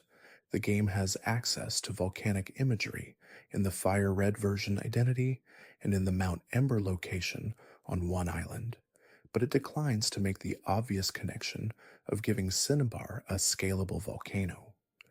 The volcano's implied presence beneath the island is consistent with the island's eventual fate in the Gold and Silver timeline, where Cinnabar is shown to have erupted and largely destroyed the island's surface. The Pokemon world's geography in FireRed and LeafGreen is presented through a top-down perspective that compresses real distance into navigable routes while maintaining the spatial logic of a coherent region. Kanto's layout, with Pallet Town at the south, Viridian and Pewter City forming the western spine, the east coast holding Cerulean and Lavender and Fuchsia, and the central corridor connecting Celadon to Saffron and Vermilion, creates a circuit that the player naturally completes in order. The Sevii Islands extend this geography southward into an archipelago that feels genuinely remote from the mainland, requiring surf to reach and offering a different visual palette of tropical colors and ocean edge design that distinguishes each island from the varied but consistently temperate Kanto mainland. The relationship between FireRed and LeafGreen and the anime continuity of Pokemon is an interesting case of parallel storytelling. The anime's Indigo League arc, which depicts Ash Ketchum's journey through Kanto, shares the same geography and several of the same characters as FireRed and LeafGreen, but exists in a separate continuity with its own rules and timeline. Brock and Misty are gym leaders in both, but their characterizations diverge significantly between the two interpretations. The player character in FireRed and LeafGreen is canonically identified as Red in the main game continuity, a separate figure from Ash, who later appears as a champion-level trainer in Gold and Silver in their remakes. This separation between game and anime continuity was established early in the franchise and gives each medium room to tell its own version of the Kanto story. The physical bundle releases of FireRed and LeafGreen in Japan included a wireless adapter as a standard pack-in item, while international releases offered the adapter separately or in bundle configurations that varied by region. Japan's retail packaging reflected the emphasis Nintendo placed on the wireless adapter as a significant feature of the games, communicating to buyers that this was a game designed for local wireless play and not just a solo handheld experience. The Japanese releases also received a special promotional Pokemon distribution through the mystery gift system that was not available internationally. A Pokemon with moves and characteristics unavailable through normal gameplay that created a desirable rarity for collectors and competitive players in that market. The mystery gift system in Fire Red and Leaf Green allows players to receive special items and Pokemon through a wireless connection system that was used for promotional events at specific retail locations in Japan. Activating the mystery gift function on the game's title screen requires the player to first unlock it by speaking to the questionnaire lady in the Pokemon Center on 2 Island and entering the phrase "link together with all" on the questionnaire form. This hidden activation method communicated nothing to players who did not seek out the information independently, and knowledge of it was spread primarily through gaming magazines and player communities rather than through any in-game hint. The questionnaire system within the Pokemon Centers of Fire Red and Leaf Green allows players to enter their name, gender, and responses to several questions about their gaming habits. This information does not affect gameplay in any directly mechanical way, but feeds into the internal records the game maintains about the player's identity and preferences. The questionnaire lady's willingness to accept any input, including the mystery gift activation phrase, suggests that this system was designed with hidden functionality from the beginning rather than retrofitted after the fact. The existence of hidden activation phrases for optional features became a recurring design element in subsequent Pokemon games. The trainer card in Fire Red and Leaf Green tracks the player's progress through several categories beyond simple badge count and Pokedex completion. The card records the number of trades completed, the number of battles won, the number of hours played, and the number of link communications made. As these totals increase, the card's border changes from a standard silver to gold, bronze, copper, and eventually a prestigious black border that requires completing all major optional activities in the game. The trainer card system gives players visibility into the comprehensiveness of their engagement with the game's systems and provides a form of progression measurement that exists parallel to and independent of the story's own rewards. The Pokemon Fire Red and Leaf Green experience on the Nintendo Switch preserves what was most interesting about the original games while making them accessible to audiences who did not play them on original hardware. The combination of a fully realized version of the Kanto story, an extensive postgame through the Sevii Islands, and mechanics refined through 2 generations of design iteration gives these games a completeness that later remakes of earlier games have not always achieved. Players who return to Fire Red and Leaf Green after years away from them will find that the qualities they remember remain intact. The purposeful silence of Pallet Town, the escalating complexity of the gym sequence, the personal investment of the rival encounters, and the quiet depth of a Pokemon world that reveals more the longer one stays with it. There is something worth holding on to in the way Fire Red and Leaf Green chose to present the beginning of the Kanto journey. The game does not rush, it does not explain more than it must. It offers the player a small starting town, a choice of 3 Pokemon, and a world that opens gradually as each piece of it is earned. The Sevii Islands wait beyond the edges of the map, patient and full of quiet content for players who earn their way there. Mewtwo waits at the deepest point of a cave that opens only after the champion is defeated. The roaming legendaries move through a map that has become familiar, and finding them requires the same patient attention to each new route that the game has been asking for since the very first step into the tall grass north of Pallet Town. Every route in Kanto in Fire Red and Leaf Green holds something worth noticing.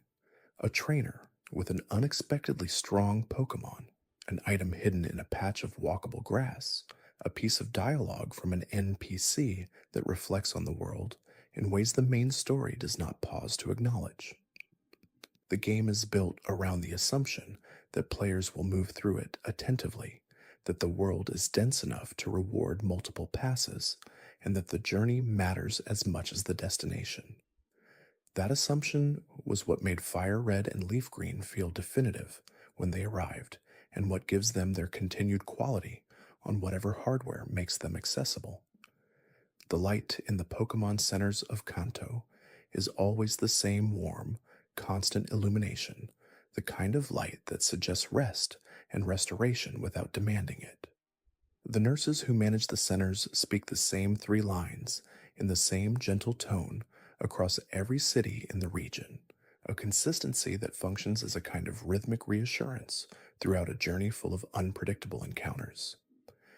The Pokemon Center music is one of the most recognized pieces of audio in the entire franchise, a theme so associated with recovery and preparation that hearing it creates a distinct shift in mood regardless of context. In Fire Red and Leaf Green, it plays in every center across Kanto and the Sevii Islands with the same patient tempo, and it will carry any player who listens closely a little further toward whatever comes next. The route between Pallet Town and Viridian City is the first road a player walks in Fire Red and Leaf Green, and it carries very little of the danger that will define later sections of the journey. Wild Pokemon here are level 2 and 3, and the encounters are brief and gentle introductions to the battle system rather than genuine tests of preparation. Oak's aid on this route stops the player from entering the tall grass without a Pokemon, a guardrail that acknowledges that the journey must begin with the proper tools. What is interesting about this first route is how deliberately small its ambitions are. The game is not trying to impress here. It is teaching, slowly and without condescension, what the controls do and what the world expects. The scale of Kanto in Fire Red and Leaf Green is worth dwelling on because it is considerably smaller than it initially appears. The region contains 8 gyms, 1 major criminal organization, a Pokemon League, and an archipelago of 7 additional islands, all rendered in a map that can be traversed from one edge to the other in a relatively short time once all movement options are unlocked. This compression serves the game well. The distances between locations never feel padded, and the time spent on each route is proportional to the content it holds. The Kanto map in Fire Red and Leaf Green is not large, but it is full, and fullness matters more than scale when the goal is sustained engagement. The fishing system in Fire Red and Leaf Green uses 3 different rod items, each of which produces encounters with different species and at different levels. The old rod, obtained from a fisherman near Viridian City, catches only Magikarp. The good rod, obtained from a fishing expert inside the eastern gatehouse on the coast, catches Pokemon, including Poliwag and Goldeen at moderate levels. The super rod, the rarest of the 3, and obtained from a fishing expert inside the Safari Zone rest house, produces encounters with high-level Pokemon, including Gyarados and Kingler and Slowbro, in appropriate areas. The 3-tier fishing system creates a progression of catching options that rewards players who take the time to seek out each fisherman and rewards continued exploration of water surfaces that might otherwise seem uniform. The Poke Flute, used to wake the sleeping Snorlax, blocking the routes west of Lavender Town, remains one of the most satisfying key item moments in Fire Red and Leaf Green because its acquisition and use are separated by enough game content to give the reunion with the blocked path a sense of return. Players who travel to Lavender Town before completing the Sylph Scope quest in Celadon will know that the Snorlax is there and that they cannot yet address it. The gap between recognizing the obstacle and having the means to resolve it is long enough that when the Pokeflute is finally used, clearing the path feels earned. Snorlax itself is a Pokemon worth catching, with high base HP and a broad moveset that makes it useful throughout the remainder of the game. The game's environmental storytelling reaches one of its quiet peaks in the Pokémon Tower of Lavender Town. The tower is filled with gravestones, and the inscriptions on them speak to trainers who are grieving real losses. The player is surrounded by the visible evidence of the emotional bonds between people and Pokemon in a setting that does not shy away from the permanence of those losses. Team Rocket's presence in the tower, seeking to exploit even a memorial space for profit, makes the criminal organization feel genuinely repugnant in a way that their operation in the game corner beneath Celadon does not. There is something particularly cold about looting a graveyard, and the game is aware of it. The power plant east of Cerulean City serves as a supplementary dungeon in the middle portion of the game, accessible once the player has Surf and offering high-level electric-type Pokemon and the legendary Zapdos as rewards. The plant itself is derelict, its floors covered with Voltorb and Electrode disguised as Pokeballs, a design that creates a navigation hazard unlike anything encountered in earlier dungeons. The disguised Voltorb used the self-destruct move when engaged in battle, potentially causing significant damage to a team that is not prepared. A player with high Pokemon health can absorb these encounters, but the toll of multiple self-destructs across a dungeon can deplete resources that would otherwise be available for the Zapdos encounter at the end. Mount Moon connects Pewter City to Cerulean City through a two-floor cave system that contains the first fossil choice in the game. Near the deepest point of the cave, a Team Rocket scientist battles the player over possession of two fossils, and after winning, the player must choose between the Dome fossil, which yields Kabuto, and the Old Amber, which yields Aerodactyl when taken to the laboratory on Cinnabar Island. The Helix fossil yields Omanite, and the choice between the two determines which ancient Pokemon the player will receive. Both Kabuto and Omanite are water and rock type Pokemon with different speed and attack stat distributions, and neither is accessible later in the game without trading. The fossil choice in Mount Moon is the first point in FireRed and LeafGreen where a decision creates a permanent difference in the player's available roster. The Cinnabar Island Laboratory, where fossils are revived and where the player can trade certain Pokemon for regional variants, occupies a small building attached to the Pokemon Mansion. The scientists inside will revive any fossil presented to them, returning a living Pokemon that the player can then add to their party. They will also trade a Raichu for a Clefairy in a one-for-one exchange, providing access to the evolved form of Pikachu without requiring a Thunderstone. The laboratory is small and functional, a counterpoint to the sprawling and destroyed Pokemon Mansion next door, and its straightforward character makes the contrast with the mansion's documented history of unethical research feel deliberate. The Pokemon trading interface in FireRed and LeafGreen through the Wireless Union Room or the original Link cable system presents trading as a simple exchange between two parties, with neither player able to refuse a trade once both have selected their Pokemon. The simplicity of the exchange system meant that trades required mutual agreement before the selection screen rather than a rejection option within it, which created occasional unfortunate situations where one player had committed to a trade under a misunderstanding. This design reflects the assumption that players trading through a local wireless or cable connection would be communicating verbally about the terms of the exchange, rather than relying on the game's interface to manage the negotiation. The Wonder Trade concept does not exist in FireRed and LeafGreen, and the trading options in the game are limited to direct one-to-one exchanges with known partners. This constraint gives trading in these games a more deliberate and socially embedded quality than the anonymous exchange mechanics of later generations. Every trade in FireRed and LeafGreen is an agreement between specific individuals, and the received Pokemon carries not just game data, but the implicit identity of the person who sent it. A traded Pokemon in Fire Red and Leaf Green displays the original trainer's name permanently, a small marker of its history that the game never allows the receiving player to overwrite. The secret base system, introduced in Ruby and Sapphire, does not appear in Fire Red and Leaf Green, which instead focuses its optional player expression through team building and Pokedex completion rather than customizable personal spaces. This absence reflects the different identity of Kanto as a region.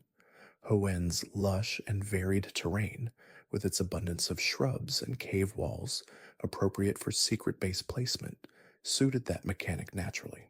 Kanto's more urban and structured geography would have required different design accommodation, and the choice to forego the feature in favor of greater depth in the Sevii Islands content reflects a prioritization of story and post-game value over environmental self-expression.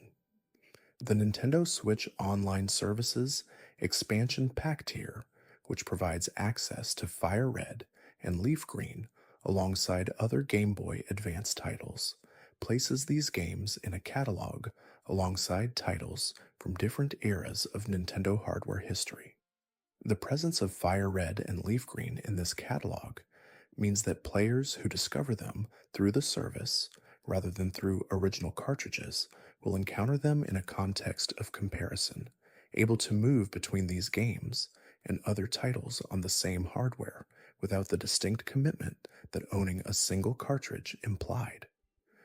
This contextual shift changes the experience in subtle ways, making it easier to step away from and return to these games without the friction that physical hardware introduced, but also reducing the sense of immersive exclusivity that the Game Boy Advance's single cartridge focus produced. The Professor Oak upgrade that unlocks the National Pokedex in Fire Red and Leaf Green comes after the player has registered 60 species in the regional Pokedex. Oak appears in his laboratory to congratulate the player and expand the Pokedex's range from the 151 species native to Kanto to the full roster of the 3 complete generations then in existence. This upgrade is both a reward for thoroughness and a prerequisite for the remainder of the Sevii Islands content, linking the two goals in a way that gives Pokedex completion a functional as well as achievement-oriented motivation. Players who want to see everything the Sevii Islands offer need to catch Pokemon, and the game frames this requirement not as a barrier, but as a natural continuation of the scientific project that Oak outlined at the very beginning. The relationship between Fire Red and Leaf Green and the events of the original Red and Blue and the subsequent Gold and Silver and Heart Gold and Soul Silver is a layered one within the main series timeline. Fire Red and Leaf Green establish the canonical version of the Kanto story as it is understood in the context of the full franchise continuity.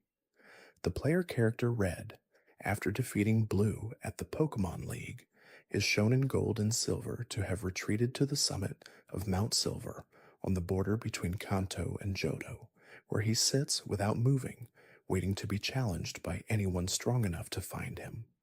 This image of Red as a near-mythological figure, present but unreachable, draws its power from the specificity of the Fire Red and Leaf Green journey that precedes it.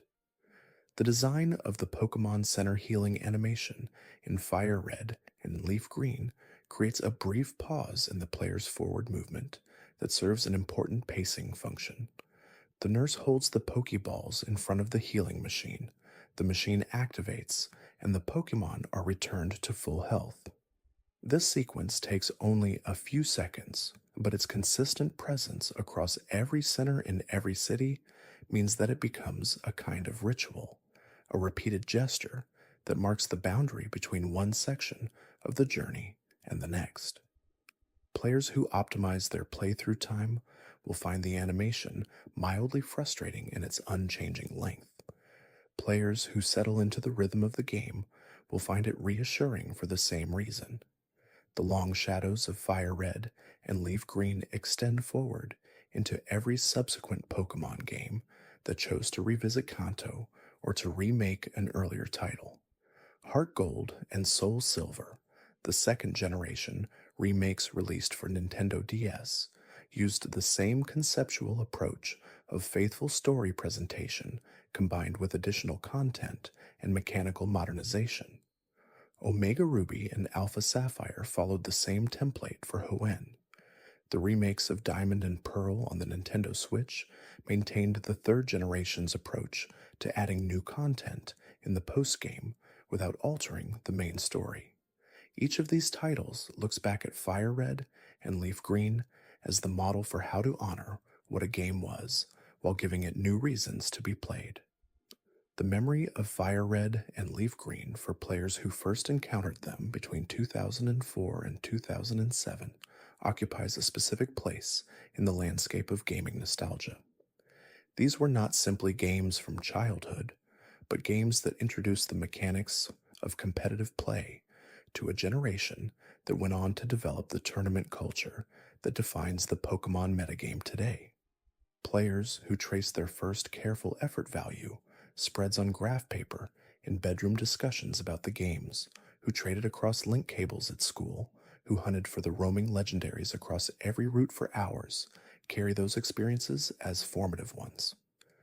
The Switch version of the games offers those players a form of return, but it also offers something to every new player who arrives without that history, a complete and considered world worth exploring at any pace. The quiet hills north of Pallet Town, where the tall grass begins and the journey formally starts, are always just as they were. The music loops gently. The first wild Pokémon is always a few steps away, always at a low level, always catchable with a Pokeball that costs 200 Pokédollars and does exactly what it is supposed to do. The route north is simple. The city ahead is close, and the whole of Kanto, with its 8 gyms and its 151 Pokémon and its islands beyond the ocean, extends outward from that first step in every direction. The story of what FireRed and LeafGreen were and what they became is not a story of transformation, but of preservation. They took what was most worth keeping from the beginning of the Pokémon series and carried it forward into a generation of hardware capable of doing it full justice. They added what was missing without removing what was essential, and they left behind a version of Kanto complete enough to stand for decades as the version that players who want to understand where the series began will come to, in whatever form the hardware of each era makes available to them. The route along the southern coastline of Kanto, accessible after obtaining the HM Surf from the Fuchsia City Safari Zone Warden, opens up a stretch of ocean that most players would not encounter until the midgame. This coastal water holds Wild Tentacool at high encounter rates, a Pokémon that provides speed and special defense effort values, and whose prevalence on water routes made it one of the most commonly battled Pokémon in the game for players building competitive teams. The Tentacool encounters also introduce a practical lesson in type immunities that rewards players who have a Pokémon with the Liquid Ooze ability, which returns damage to any Pokémon that uses an Absorb move against it. The VS Seeker's role in the post-Elite Four game extended the utility of every route in Kanto beyond their initial traversal. Routes that had been cleared of trainers during the main story became resources again, as the VS Seeker identified trainers ready for rematches, and their stronger second teams offered both experience points and effort values appropriate for competitive training. The routes north and south of Cerulean City, with their varied trainer teams and convenient proximity to the cave system where Mewtwo waits, became some of the most revisited locations in the entire postgame. The sound design of individual Pokémon battles in FireRed and LeafGreen communicates information that the text descriptions also provide, but in a way that can be absorbed in parallel. The distinct audio cues for critical hits, for super effective damage, for a move missing its target, and for a Pokémon feigning create a layer of feedback that experienced players begin to interpret automatically the cry of each Pokemon at the beginning of its appearance, updated from the original monophonic versions to take advantage of the Game Boy Advance's stereo audio capability, gives each species a distinct audio identity that reinforces its visual design. The enduring appeal of FireRed and LeafGreen comes in part from the density of decisions the game asks players to make without offering explicit guidance about which choices are correct. Which starter to choose, which Pokemon to catch on each route, which TMs to use, which held items to give each team member, whether to evolve a Pokemon immediately or delay for a move it would otherwise miss. None of these decisions are announced as important by the game. They simply exist within the structure of the world, consequences of engagement with a system that rewards attention and punishes only complacency. The particular quality of late evening play with Fire Red or Leaf Green, a quality that the Switch version preserves through its portable form, is one of quiet absorption. The screen is small enough that it demands close attention, and the game's pacing is slow enough that this attention never becomes stressful. The routes between cities have a certain rhythm, the footstep sounds across different terrain types, the brief pause when a wild Pokemon appears, the deliberate menu navigation during battle that settles into something almost meditative over the course of a long session. This quality of unhurried engagement is part of what makes these games a frequent choice for the kind of late night play that the Pokemon Sleep Channel documents. The bicycle routes of Kanto, accessible once the player has obtained the bike voucher and claimed the bicycle from the Cerulean City shop, transform the movement rhythm of the game in ways that affect the emotional texture of the experience. Routes that felt unhurried on foot become something more brisk on the bicycle, and the faster traversal changes the relationship between locations in a subtle but noticeable way. Players who want to slow down and search for hidden items or engage every available trainer will often find themselves choosing to put the bicycle away, returning to the pace that the game was originally calibrated for. The bicycle is an option, not a requirement, and the choice of when to use it is one of many small expressions of player temperament that the game accommodates without comment. The Jolteon, Flareon, and Vaporeon available through Eevee evolution in Fire Red and Leaf Green represent the only branching evolution in the game that cannot be reversed or reconsidered after the fact. Eevee is obtained as a gift from a building in Celadon City, and the evolution into one of its three possible forms requires a specific elemental stone: a Thunderstone for Jolteon, a Firestone for Flareon, a Water Stone for Vaporeon. No other evolution method applies to these forms in Fire Red and Leaf Green, and no additional Eevee is available through normal gameplay. The choice of which stone to use is consequently one of the most considered decisions in the game for players who care about their team composition, and the finality of the evolution gives it a weight that the more reversible evolutions in later generations would not replicate. The long arc from a beginning trainer in Pallet Town to a Pokemon champion standing in the Hall of Fame of the Indigo Plateau encompasses something larger than any single strategic decision or any particular Pokemon. It encompasses a relationship with a world that grew familiar gradually, a world whose geography and inhabitants and rhythms became known through the simple act of continued attention. Fire Red and Leaf Green gave that relationship its most complete expression in the Game Boy Advance era, and every version that has made those games accessible since has given a new set of players the same opportunity to begin the same journey and find within it whatever they were looking for when they set out.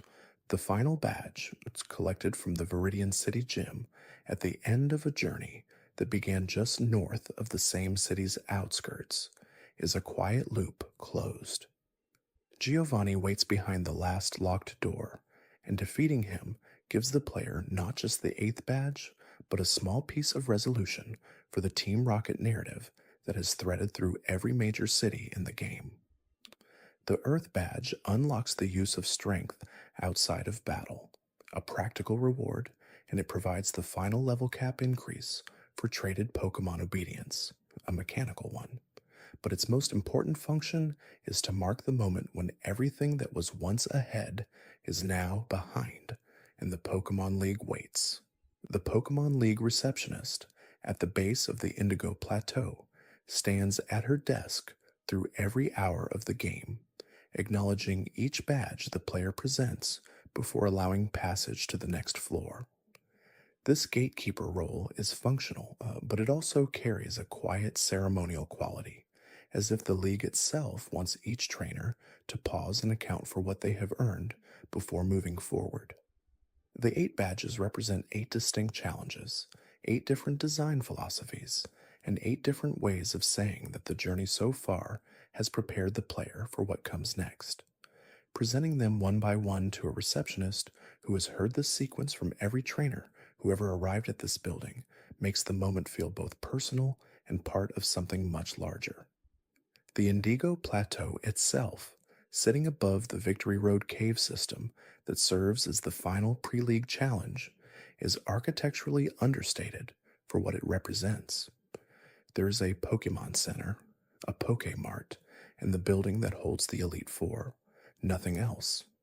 The plateau communicates through its emptiness that this is not a place for exploration or commerce. It is a destination. The players who make it here have already done everything that needed to be done on the routes below, and the absence of distraction reflects that fact.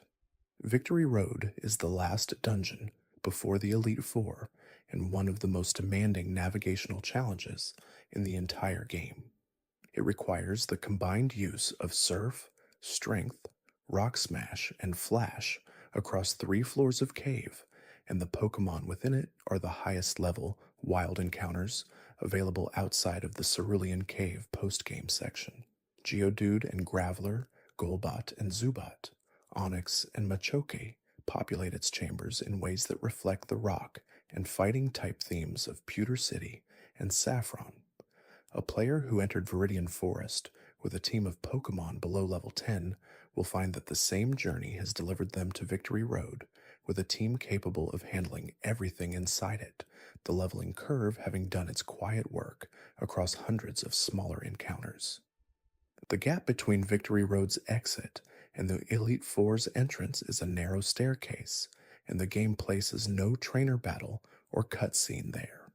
The player simply walks up and arrives.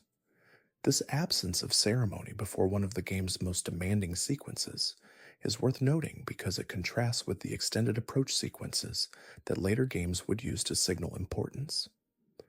FireRed and LeafGreen trust the player to understand what the Pokemon League means without being told. By the time a player reaches those stairs, the League's significance has been established through everything that came before it, through every gym badge and every rival encounter, and every narrow victory against a trainer who seemed too strong for the team at the time. The Pokemon available on the routes immediately south of the Pokemon League in the Kanto map include species that reflect the mature stage of the journey in specific ways. Ditto, available in Cerulean Cave and a few other locations, can transform into any wild Pokemon it encounters and is valuable both as a curiosity and as a breeding partner that can substitute for any Pokemon regardless of gender. Chansey, as noted earlier, is rare but worth hunting for its defensive stats and special defense effort value contribution. Rhyhorn and Raiden appear on certain routes and offer a path to one of the game's strongest physical attackers for players willing to invest the levels. The storytelling of FireRed and LeafGreen extends through its optional content in ways that reward players who choose to engage rather than simply progress. The Pokédex entry for Ghastly in FireRed describes it as a nearly invisible gas that can slip through any gap, suffocating even healthy people if it gathers in large enough concentration. The LeafGreen entry connects Ghastly to the Pokemon Tower in Lavender Town, describing it as appearing most frequently in old buildings, where it feeds on the psychic energy of grief and loss. Neither entry is frightening in any explicit sense. Both are matter of fact in the way that Pokedex entries consistently are, and that matter of factness is part of what makes them interesting. The game presents a world where creatures with these qualities exist alongside people, and it does not editorialize about what that implies. The item ball animation in Fire Red and Leaf Green, in which a Pokeball sitting on the ground opens to reveal an item when the player interacts with it, is a persistent design choice across the entire series that the third generation refined with its updated visual presentation. Items in this game are distributed through the world with enough intentionality that experienced players learn to examine every dead end and every room corner for the possibility of a hidden reward. The most valuable items are often placed in locations that require specific HMs to access, ensuring that their acquisition is naturally gated behind story progression. A max revive in the back of a cave behind a strength boulder is not just an item. It is a confirmation that the world has been paying attention to where the player has been. The Pokemon that can be traded between Fire Red and Leaf Green and Ruby and Sapphire include many species that had specific mechanical roles unavailable in either game alone. Skarmory, a steel and flying type available only in Ruby and Sapphire, provides access to a defensive profile entirely absent from the native Kanto roster. Flygon, the dragon and ground type, fully evolved form of Trapinch, is one of the most versatile Pokemon in the third generation competitive metagame and can be imported into a Fire Red or Leaf Green save file once the national Pokedex requirements are met. The ability to build a team that crosses regional boundaries gave Fire Red and Leaf Green an endgame breadth that the original Red and Blue, constrained to a single region's native species, could not match. The route north of Celadon City connects through the cycling road, a long north-south path elevated above the surrounding terrain, where trainers on bicycles challenge the player to battles as they pass.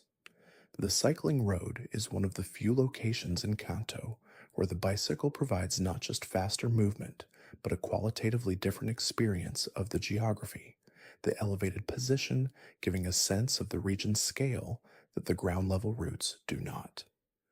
The trainers here use a range of Pokemon rather than a type-specific team, reflecting the general purpose challenge that the mid-game portions of the route system tend toward rather than the themed encounters of the gyms. The department store on the top floor of Celadon's shopping center sells the TM for Solar Beam, one of the most powerful grass-type moves in the game, and one that requires a full turn of charging before its damage is dealt, unless the weather-conditioned Sunny Day is active. The interaction between Solar Beam and Sunny Day, which removes the charging turn while also boosting fire-type moves, introduces a dimension of weather-based strategy that Fire Red and Leaf Green do not require the player to engage with but make available for those who seek it.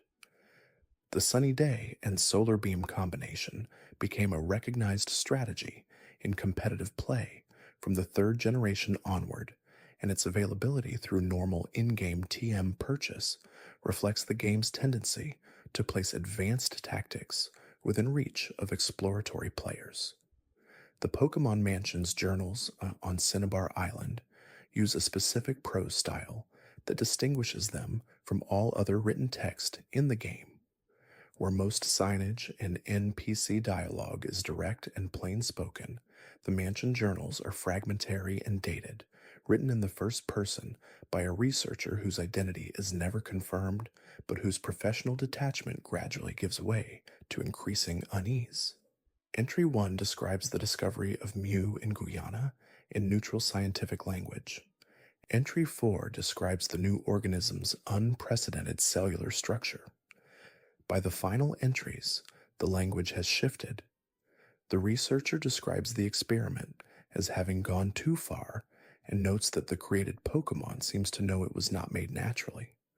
These late entries are brief, and the game does not press their implications, but they have informed decades of player interpretation and fan writing about the nature of Mewtwo's consciousness. The Sylph Scope, obtained from Team Rocket's hideout beneath the Celadon Game Corner, allows the player to identify the Ghost-type Pokémon in the Pokémon Tower as actual Pokémon rather than as formless shapes. Without the scope, the Ghost encounters display a different sprite and cannot be battled or caught.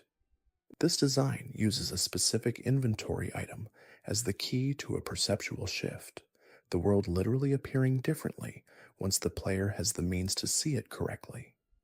The Sylph Scope as a concept, a device that makes invisible things visible, connects to the broader themes of exploration and revelation that run through the game's structure. Most of what makes Kanto interesting is not hidden in the sense of being locked away, but in the sense of requiring the right perspective to perceive. The game's second rival encounter, after the starter choice, occurs on Route 3 between Viridian City and Pewter City, and Blue arrives already having added 2 or 3 Pokemon to his team alongside his starter. This encounter is briefer and lower stakes than later battles with him, but it establishes the pattern of his development as a character. He is always slightly ahead in raw numbers, having spent the time between encounters training rather than navigating the social and geographical obligations that structure the player's journey. The implicit comparison between the two approaches to training is never made explicit in dialogue, but is communicated entirely through the balance of power in each encounter and its gradual shift over the course of the story.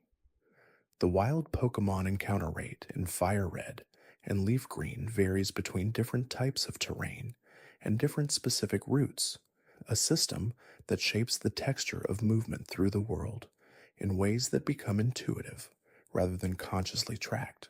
Routes with dense tall grass and high encounter rates feel slower and more fraught than routes with sparse grass and lower rates, and this variation creates a rhythm of alternating intensity and relief across the journey. Some players use repel items to suppress wild encounters on routes they need to traverse quickly, and the game makes repels available for purchase at every Pokemart after the first few cities, acknowledging this as a legitimate pacing choice rather than a form of avoidance. The Pokemon available in Cerulean City's trade house include Jinx, obtainable by trading a Poliwhirl. Jinx is an Ice and Psychic type Pokemon with high special attack stats and a moveset that includes Blizzard, one of the most powerful Ice-type moves in the game. The trade provides an immediately useful Pokemon at a level that matches the current challenge of the game's midsection, and its Ice typing offers coverage against the Dragon-type Pokemon used by Lance in the Elite Four. The Jinx trade is one of several in-game exchanges that are more mechanically valuable than they might initially appear, placed at points in the game where their type coverage is specifically useful for the upcoming challenges. The Safari Zone's internal map covers a substantial area divided into 4 distinct zones, each with different wild Pokemon populations. The center zone, accessible from the main gate, holds the most common encounters. The east, west, and north zones require longer walks to reach and offer rarer species at higher encounter rates. Players with limited step budgets from the 500 step maximum must choose whether to explore broadly or focus on a specific zone based on what they are looking for. This resource allocation problem, navigating toward desired encounters within a finite exploration window, mirrors the broader strategic thinking that the game develops across the Elite Four preparation sequence. The Pokemon gym design philosophy in FireRed and LeafGreen assigns each gym a specific puzzle mechanic in addition to its type-themed battles. Brock's gym has no puzzle. Misty's gym uses transparent water displays as visual decoration with no navigational challenge. Surge's gym uses the randomized switch puzzle.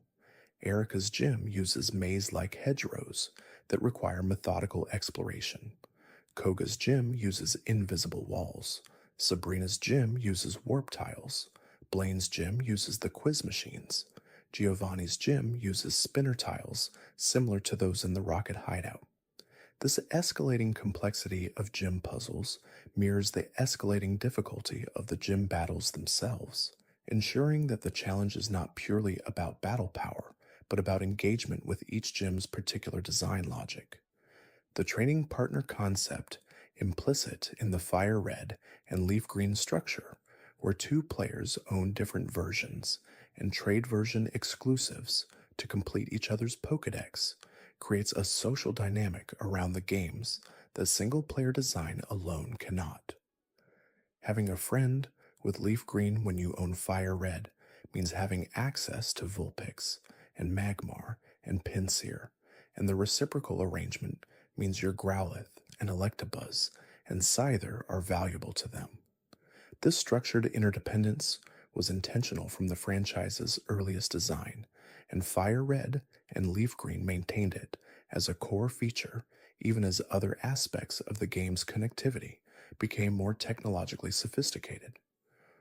The Pokemon available on the water routes of the Sevii Islands include several species from the Johto region that are not encountered anywhere in mainland Kanto. Tentacool and Tentacruel appear at high rates throughout the water routes, consistent with their presence in the original games, but specific areas of the Sevii Islands hold Marill, Wooper, and Quagsire from the second generation's water type roster. These encounters are not announced or flagged in any special way. A player surfing between islands will simply encounter a Marill in the water and realize that the world has quietly expanded around them in ways that the mainland story did not suggest was possible. This quality of unexpected discovery is one of the Sevii Islands' most effective design achievements. The Pokemon that evolved through trading with a held item, like Seadra evolving into Kingdra when traded while holding a dragon scale, represented a category of evolution that Fire Red and Leaf Green implement fully despite their greater complexity compared to simple trading evolution. Obtaining the dragon scale from certain wild Horsa and Seadra through the item holding mechanic, then arranging a trade with someone and completing the evolution creates a path to Kingdra that requires both the knowledge of the evolution method and access to a trading partner. Kingdra's dragon and water typing, resistant to many common attack types, makes it worth the effort for competitive players, and its presence in the accessible roster through the trading system gives dedicated players a powerful option that casual players might never encounter. The battle tent concept that Ruby and Sapphire introduced does not appear in Fire Red and Leaf Green, but the Trainer Tower on Seven Island serves an analogous function as a structured challenge facility for post-game players. The absence of the battle frontier that would appear in Emerald means that Fire Red and Leaf Green's endgame competitive content is narrower in scope than the Hoenn game's most feature-rich version, but the Trainer Tower's varied modes provide enough structured challenge for players who complete the Sevii Islands quests and want focused battle practice rather than open exploration. The Pokemon Center nurse's dialogue in Fire Red and Leaf Green follows a specific script that has minor variations depending on context. The standard healing exchange uses a fixed phrasing that players who visit many centers will come to know by rhythm rather than by reading. When all Pokemon in the party are already at full health, the nurse's dialogue acknowledges this and does not perform the healing animation. When the player has only fainted Pokemon in their party, a different dialogue variant appears before the healing is performed. These small variations within a consistent framework give the Pokemon Center interaction a quality of responsiveness that, while minimal, keeps the exchange from feeling entirely mechanical. The hidden grotto areas that would appear in Black and White 2 are not present in Fire Red and Leaf Green, but certain specific tiles in the Kanto overworld can be interacted with to find hidden items, a mechanic implemented through the same interaction button used for reading signs and speaking to NPCs. The hidden items are not marked in any way, and finding them requires either memory from a previous playthrough, a guide, or the patient habit of pressing the interaction button on every suspicious tile. The nugget, a high value sellable item, appears hidden in several locations across Kanto, and the full restore, the game's most comprehensive healing item, is hidden on the route just before the Pokemon League, for players who search carefully enough to find it before the Elite Four sequence begins. The Pokemon franchise's relationship with its own lore in Fire Red and Leaf Green is one of selective depth. The games provide substantial world building through environmental storytelling, Pokedex entries, NPC dialogue, and journal texts, but they maintain a consistent reticence about answering the largest questions the world raises. The origin of Mew, the first of all Pokemon, is acknowledged in the Pokemon Mansion, but not explained. The nature of legendary Pokemon and their relationship to the broader ecology is left ambiguous. The history of the human Pokemon relationship before the modern era is touched on through ruins and ancient texts, but never comprehensively addressed. This deliberate withholding of complete answers keeps the world interesting across repeated engagements with it, because no single playthrough exhausts what the game has to say. The Saffron City Pokemon Gym is doubled in the urban landscape by the presence of the Fighting Dojo, which sits immediately adjacent to the gym and offers a series of increasingly strong fighting-type trainer battles. Defeating all the trainers in the dojo, and then its master provides the player with a choice between Hitmonlee and Hitmonchan, two fighting-type Pokemon that cannot be obtained by any other means in the base game. Hitmonlee is a physical attacker with high base attack and a powerful kick-based moveset. Hitmonchan is more defensively oriented, but has access to elemental punching moves like Thunder Punch, Fire Punch, and Ice Punch through move tutors, giving it type coverage that makes it more versatile against varied opponents. The choice between them, like the fossil choice in Mount Moon, creates a permanent divergence in the player's available options. The Mr. Mime, obtainable through the in-game trade in Cerulean City, requires a Clefairy and provides a Pokemon with one of the highest special defense-based stats available at that stage of the game. Mr. Mime is a psychic type with the soundproof ability, which makes it immune to sound-based moves like Perish Song and Hyper Voice. Its strange appearance has made it one of the more discussed Pokemon designs in the original 151, and its Pokedex entries across Fire Red and Leaf Green describe it as capable of miming invisible walls so convincingly that the air around it actually becomes solid. This detail, presented without special emphasis in a Pokedex entry that the player might or might not read, is representative of the game's approach to delivering its more unsettling ideas.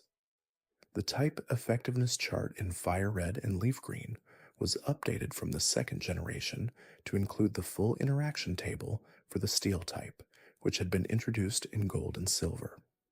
Steel resists many common attack types and is immune to poison, making Steel-type Pokemon extremely valuable as defensive pivots. The availability of Steel types through trading with Ruby and Sapphire, including Skarmory and Steelix, expanded the defensive options available to Fire Red and Leaf Green players significantly beyond what the native Kanto roster alone could offer. The Steel type's introduction had been specifically designed to address the dominance of Psychic and Normal types in the original games, and its presence in the Fire Red and Leaf Green battle system through the trading connection completes the balance adjustment that it was created to provide. The Pokemon Mansion fire, which destroyed the research facility on Cinnabar Island at some point before the events of the game, is never explained within the game's text. The journals describe Mewtwo's escape from the original Guyana laboratory, but the Cinnabar Mansion's destruction must be inferred rather than read. Players who pay attention to the sequence of events described across the journals will understand that Mewtwo must have been moved to Cinnabar at some point, and that the destruction of the mansion was connected to its presence there, but the game never confirms this directly. The burned building is a crime scene without a police report, and the mystery it presents has been a source of player speculation since the original Red and Blue. The Johto starters, Chikorita, Cyndaquil, and Totodile, are not directly available in Fire Red and Leaf Green through normal gameplay, but players who own Pokemon Colosseum can obtain all three through that game's trading system and import them. This cross-game availability of starters from different regions was part of the third generation's broader connectivity vision and meant that a sufficiently invested player could build a team in Fire Red or Leaf Green that drew from the full three generations of available Pokemon rather than being limited to Kanto natives and Hoenn trading partners.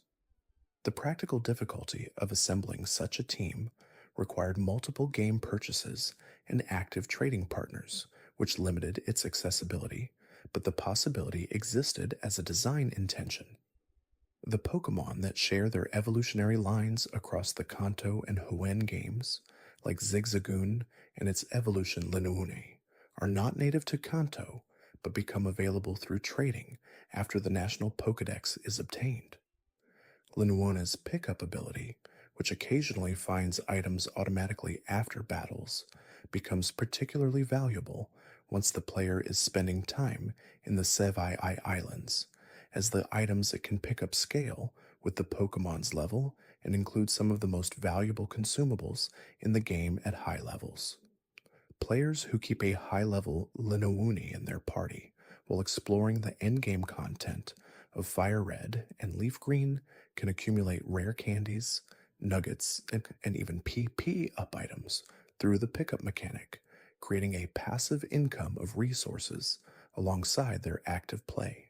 The Ruin Maniac in the Sevii Islands serves a role similar to the archaeologists scattered through the Hoenn game's ancient sites, providing context for the Braille script puzzles that unlock certain secrets in the region. His dialogue suggests that the Sevii Islands have a distinct cultural and historical identity separate from mainland Kanto, with their own mythology and ancient practices.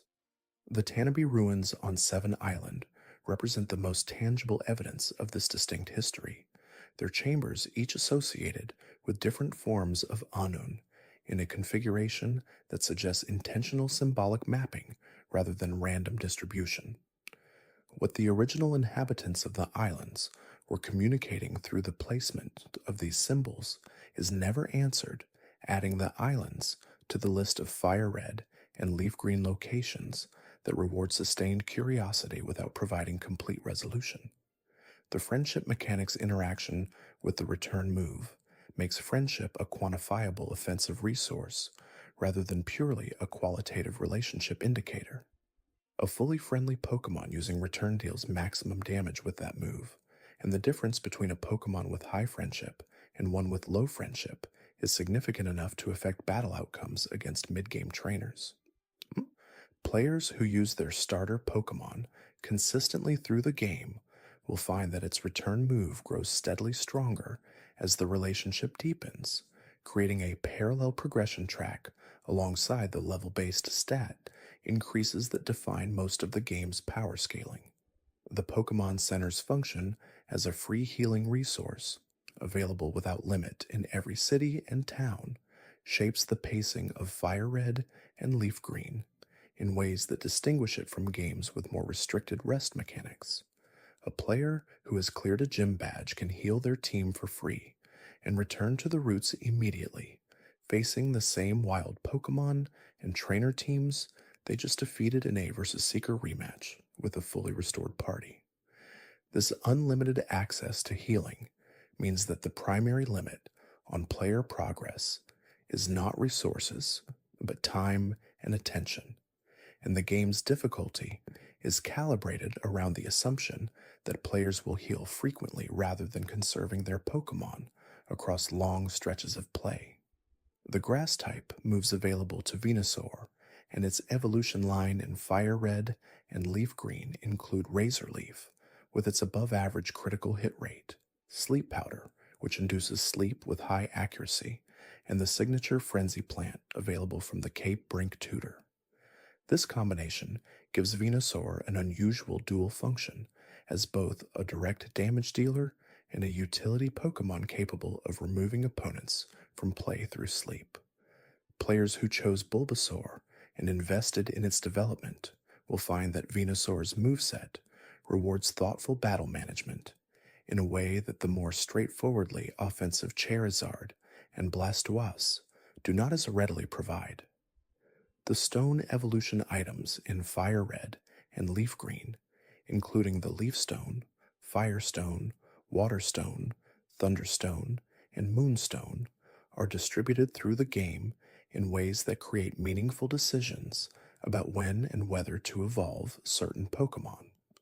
Gloom evolves into either Vileplume or Bellossom, depending on which stone is used, a branching evolution that the game presents without recommending one path over the other.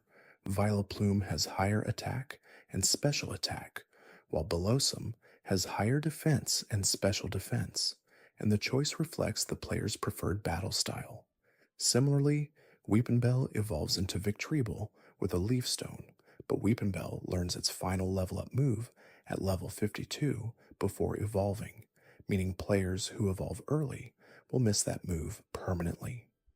The day and night visual distinction, absent from Fire Red and Leaf Green due to their lack of a real-time clock, was present in the original Gold and Silver and would return in Heart Gold and Soul Silver. The absence of this feature in Fire Red and Leaf Green gives the games a consistent visual tone that neither the warm afternoon of sunny roots nor the blue darkness of evening can interrupt. Some players find this consistency reassuring, the world always presented in the same clear palette, regardless of when they are playing. Others feel the absence of temporal variation as a kind of flatness compared to the atmospheric range that time of day lighting provides. Both responses engage with the same design decision from different angles, and neither is wrong about what the absence of a clock implies. The Route 12 to 15 stretch south of Lavender Town runs along the eastern coastline of Kanto and introduces the sleeping Snorlax as a blockade that requires the Pokeflute to pass. The long southern route that this portion of the map describes, following the coast past the Safari Zone and continuing toward Fuchsia City from the east, covers a stretch of the game's midsection where the player is likely to be at mid-range levels and encountering their first serious decisions about team composition beyond the starter. The items and wild Pokemon encounters along this coastal stretch are calibrated for players who are building toward the later gyms, and the fishing rod obtainable from the Good Rod fishermen along this route enables water surface encounters that expand the team building options available at this stage. The Pokemon Mansion's basement level holds Mewtwo's original container as described in the journals, a tank or vat that is no longer visible in the final game but whose existence is implied by the journal entries. The mansion's architecture, multiple floors of research laboratory space burned and partially collapsed, suggests a facility that was more sophisticated before its destruction than the remaining structure indicates. Players who read all the journal entries will notice that the final researchers seem to have attempted to contain Mewtwo within the mansion rather than simply allowing it to leave, which may explain the extent of the destruction. These inferences emerge from careful reading rather than from any explicit explanation, and they reward the player who approaches the mansion as a text rather than simply a dungeon. The Pokemon Center on one island in the Savoy Islands archipelago is the first location where the full scope of the trading network becomes visible. The building contains the Pokemon Network Center alongside the standard healing facilities, and the Network Center's interface displays the connection options between Fire Red and Leaf Green and the Hoenn games in a way that is more explicitly articulated than anything available on the mainland. Players who arrive at one island early in the Savii Islands questline before obtaining the gems required to fully activate the trading network can see what the system will eventually offer without yet being able to use it. This preview of future capability is a motivational design choice, showing players what patient completion of the island's quests will unlock. The post Elite Four version of the Kanto routes feels different from the pre Elite Four version in a way that is hard to attribute to any single change. The trainer teams on rematches are stronger. The wild Pokemon in Cerulean Cave are higher level. The gym leaders are wandering their towns rather than waiting in their gyms. But beyond these specific mechanical differences, there is a quality of spaciousness that the completed story creates. The routes that were goal-directed pathways toward the next gym become places worth revisiting for their own content rather than simply their role in the progression sequence. A route that was previously a necessary transit corridor becomes a location where specific Pokemon can be found, specific trainers rematched, specific hidden items collected. The Pokemon Snap game for the Nintendo 64, which predates FireRed and LeafGreen by several years, established a specific visual language for imagining what the Pokemon world would look like through a photographic lens. FireRed and LeafGreen do not draw on this visual language directly, but the Pokédex entries that describe each Pokemon's behavior in the wild carry echoes of the observational approach that Pokemon Snap represented. Pokédex entries describe Haunter following people in dark alleys, Growlithe patrolling its territory and attacking any intruder, Sandshrew rolling into a ball to survive desert predators. These behavioral descriptions give the Pokemon world a quality of ecological reality that coexists with the game's fantasy structure, as if the creatures have lives and territories and habits beyond their role as battle partners. The experience of catching a Pokemon in FireRed and LeafGreen involves a sequence of decisions and probability calculations that the game presents as a dramatic rather than a statistical event. The Pokeball thrown, the catch animation where the ball rocks and may or may not lock shut, the text that either confirms the capture or announces that the Pokemon broke free. All of these elements create a narrative of uncertainty, even when the underlying calculation has already determined the outcome.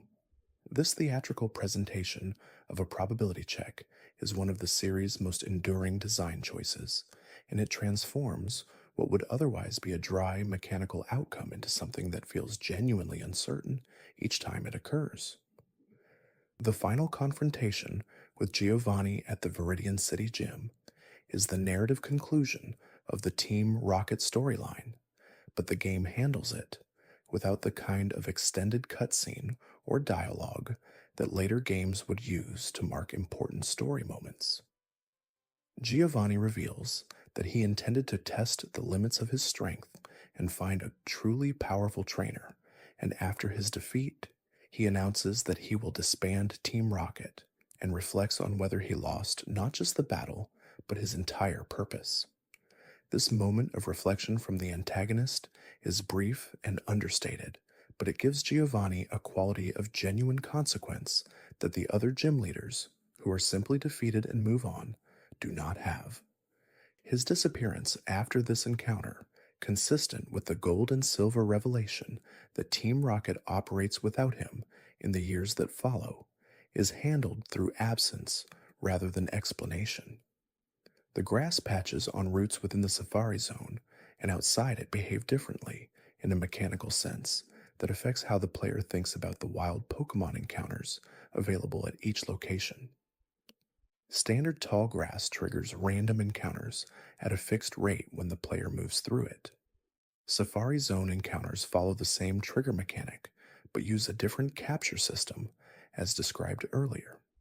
The practical effect of these differences is that the player engages with the two types of grass differently, moving quickly through normal grass when conservation of Pokemon health is the priority, and moving more deliberately through Safari Zone grass when maximizing the encounter count within the step budget is the goal. The Pokemon obtained through in-game trades in FireRed and LeafGreen arrive with specific OT names and IDs that are different from the player zone, and these traded Pokemon gain experience faster than Pokemon obtained by the player, directly because the game treats them as foreign trades. This experience bonus, also available for Pokemon traded from another player's FireRed or LeafGreen game, can be exploited to level up traded Pokemon more rapidly than native catches. Players who obtain the Jinx from the Cerulean City trade early in the game will find it levels up significantly faster than their other party members, potentially giving it a level advantage that compensates for the reduced obedience that high-level traded Pokemon exhibit before the appropriate badge count is reached. The Pokemon available at the game corner in Celadon City require coin purchases that take either time spent at the slot machines or money spent buying coins directly. The slot machine result in FireRed and LeafGreen operates on a probability system that has been adjusted from the original games. The coins accumulated through slot play can be exchanged for Porygon, available only at the game corner, Scyther or Pinsir depending on version, and a range of TM moves including the powerful Thunderbolt and Flamethrower. Obtaining Porygon through coins rather than through trading or another external methods requires a substantial investment of in-game time at the slot machines, making it one of the more effort-intensive optional rewards in the base game. The Pokemon world's depiction of human relationships with wild Pokemon, particularly those that live in forests, mountains, and caves, rather than alongside people in cities, suggests a boundary between the settled and the wild that FireRed and LeafGreen navigate without making explicit. The routes between cities are spaces where this boundary is most visible. Wild Pokemon in the grass are dangerous in the sense of initiating unwanted battles. Trainer Pokemon on the routes are engaged and challenging but ultimately safe within the game's battle system. The wild areas, particularly the caves and dungeons, feel genuinely more hostile than the open routes, their high encounter rates and lack of Pokemon centers creating a sustained pressure that the open world does not. The Pokemon available in Fuchsia City's Safari Zone that are exclusive to the FireRed version include Scyther, a bug and flying type with exceptional attack and speed stats, but no defensive resilience. Scyther evolves into Scizor when traded while holding a metal coat, creating one of the most powerful physical attackers in the third-generation competitive metagame. The metal coat itself can be found on certain wild Magnemite and Magneton, making the full evolution chain available without any outside trading if the player can locate the item through the held item mechanic. Players of LeafGreen who have Pinsir instead of Scyther in the Safari Zone can access Scyther only through trading with a FireRed owner, maintaining the version exclusivity as a reason for interversion communication. The Pokemon FireRed and LeafGreen experience across different regional releases reflects the localization choices made by Nintendo's international teams. The English translation, the primary release for North American and European audiences, uses a naming convention for Pokemon and locations that in some cases depart significantly from the Japanese original. Pallet Town's name in Japanese, Masara Town, comes from a word meaning white and blank. Its English name, Pallet, plays on the art supply meaning of a palette, suggesting a canvas waiting for color. The English version's location naming, consistent across the entire Kanto region, leans into color-based metaphors in ways that the Japanese original does not, creating a distinct aesthetic layer in the English version that players in those markets experience without necessarily knowing they are experiencing a translation decision. The Pokemon sound design in FireRed and LeafGreen for the Pokemon cries, as heard when a Pokemon appears in battle, was updated for most species from the original Game Boy versions while preserving the recognizable character of each cry. Some cries, like Charizard's and Gengar's, are immediately familiar to anyone who played the original games, and their recognition carries a nostalgic charge that new players cannot share, but returning players experience acutely. Others, like the cries for Pokémon introduced in the second generation that appear in the Sevii Islands, were created specifically for the Game Boy Advance audio system and have no prior reference point. Together, these cries form an audio catalog that encodes the history of the series in its sound design as thoroughly as the visual designs do. The story of the Marowak spirit in the Pokemon Tower is one of the most emotionally direct moments in the entire game.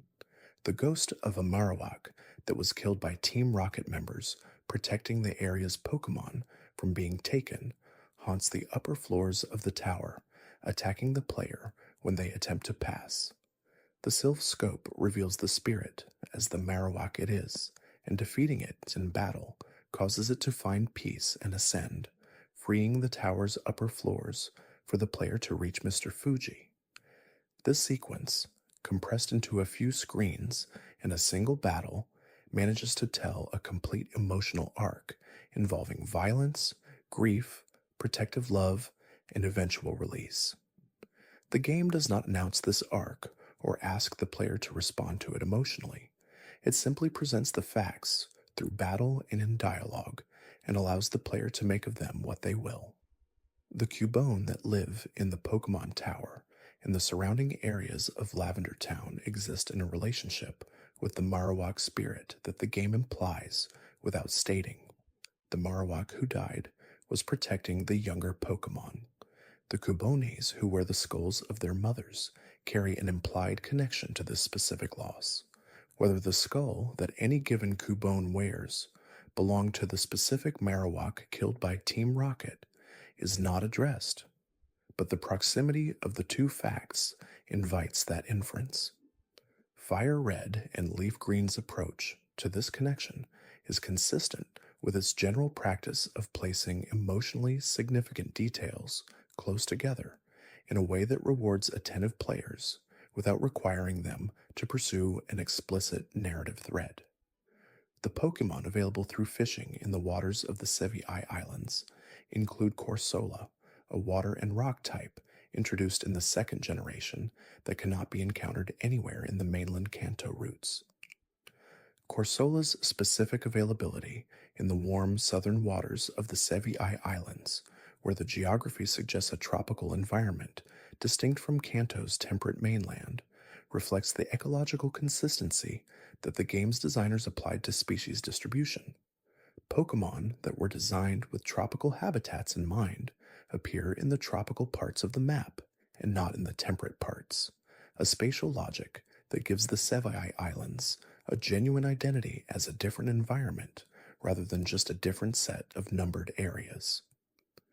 The implications of the National Pokédex upgrade for the storytelling of FireRed and LeafGreen extend beyond the mechanical addition of new available Pokemon. Professor Oak's dialogue when presenting the National Pokédex acknowledges that the Pokemon world is larger than the Kanto region, and that the player's journey, while complete in terms of the local story, represents only a portion of what is possible to discover.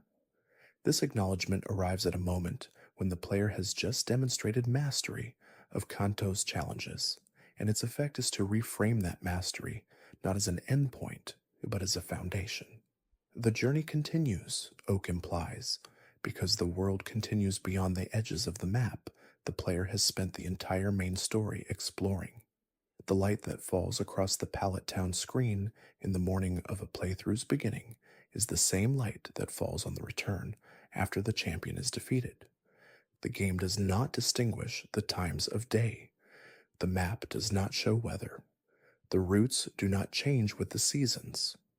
Kanto in FireRed and LeafGreen exists in a kind of permanent present, each location holding its weather and its light and its wild Pokemon encounters in the same suspended state regardless of how much the player's team has changed or how many hours have passed on the internal clock. This static quality, which contrasts with the temporal and seasonal variation that the second generation and some later games introduced, gives Fire Red and Leaf Green a particular quality of preserved memory, as if the world is always exactly as it was at the moment the player first arrived. The way a Pokemon's cry sounds the first time it appears in battle in Fire Red and Leaf Green is something that players who began with these games carry into every subsequent encounter with that species. Hearing Arcanine's cry, or Lapras's, or the low electronic tone of a Gengar appearing on the opposing team produces an audio recognition that is inseparable from the context in which it was first heard. This associative quality of game sound design is something Fire Red and Leaf Green benefited from across the entire span of the franchise up to that point. Every Pokemon from the first three generations that appeared in these games brought its sonic identity with it, and the Game Boy Advance's audio chip rendered all of them with a warmth and clarity that made the world feel more present than the original hardware had allowed.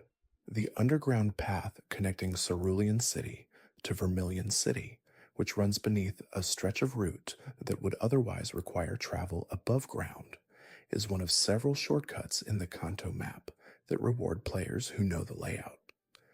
The underground path itself is linear and briefly populated with items that make the short detour worthwhile, but its primary function is the convenience of bypassing a portion of the route system. Similarly, the underpass between Celadon and Lavender connects two cities that would otherwise require a longer above-ground journey, and the presence of these underground connections reflects a design awareness of how players move through Kanto on repeat visits as well as on first playthroughs. The Pokémon FireRed and Leaf Green design team made deliberate decisions about which features of the original games to preserve exactly as they were and which to revise for the third generation context. The original Kanto Pokemon movesets were adjusted where the new ability and nature systems created imbalances, and certain Pokemon received additional TM compatibility that the original games had not provided. These quiet revisions are rarely noticed by casual players, but were significant for competitive players who had grown familiar with the original game's parameters and needed to relearn specific Pokemon's capabilities in the new context. The decision to make these adjustments carefully rather than comprehensively reflects the remake's overall philosophy of refinement rather than reinvention. The quiet that settles over a Fire Red or Leaf Green session in the late evening when the screen is the only light in the room and the ambient music of whatever route the player is traversing plays softly through the system's speaker is a quality of experience that the Nintendo Switch version preserves in its portable form. The Switch's screen, larger and brighter than the Game Boy Advance's, renders the Kanto world in pixel art that remains faithful to the original while gaining the display quality that more capable hardware provides. The experience of playing in a dark room, the soft glow illuminating the familiar grid of routes and cities, connects a new generation of players to an experience that the game's original audience will recognize from a different hardware era. The world inside remains the same, the light around it has changed. The Pokemon available through the Poke Radar, a post-game item that did not appear in Fire Red and Leaf Green but would arrive in later games, were not accessible in this generation, meaning that certain species remained locked behind version exclusivity and trading rather than individual effort. This limitation was not a flaw in the design, but a reflection of the generation's commitment to multiplayer engagement as a genuine value rather than a concession to players who lacked trading partners. The world of Fire Red and Leaf Green is complete and satisfying for a single player, but it rewards those who share it more than those who engage with it alone. The moment a Pokeball locks shut on a legendary Pokemon in Fire Red and Leaf Green, after the careful preparation and the preserved catching resources and the methodical reduction of health and the application of a status condition is one of the purest expressions of what the series has always done best. A rare and powerful creature, encountered once in a specific location, has been brought into the player's party through the combination of knowledge, preparation, patience, and a degree of luck that the probability system maintains even at its most favorable. The creature carries none of the weight of its reputation now. It is simply a Pokémon in a ball, waiting to be named, waiting to be trained, waiting to be part of whatever the journey holds next. Thanks for watching. If you enjoyed drifting through these quiet moments, there is another video waiting on the left of your screen. Let it play while you rest. You might discover something gentle before sleep takes you.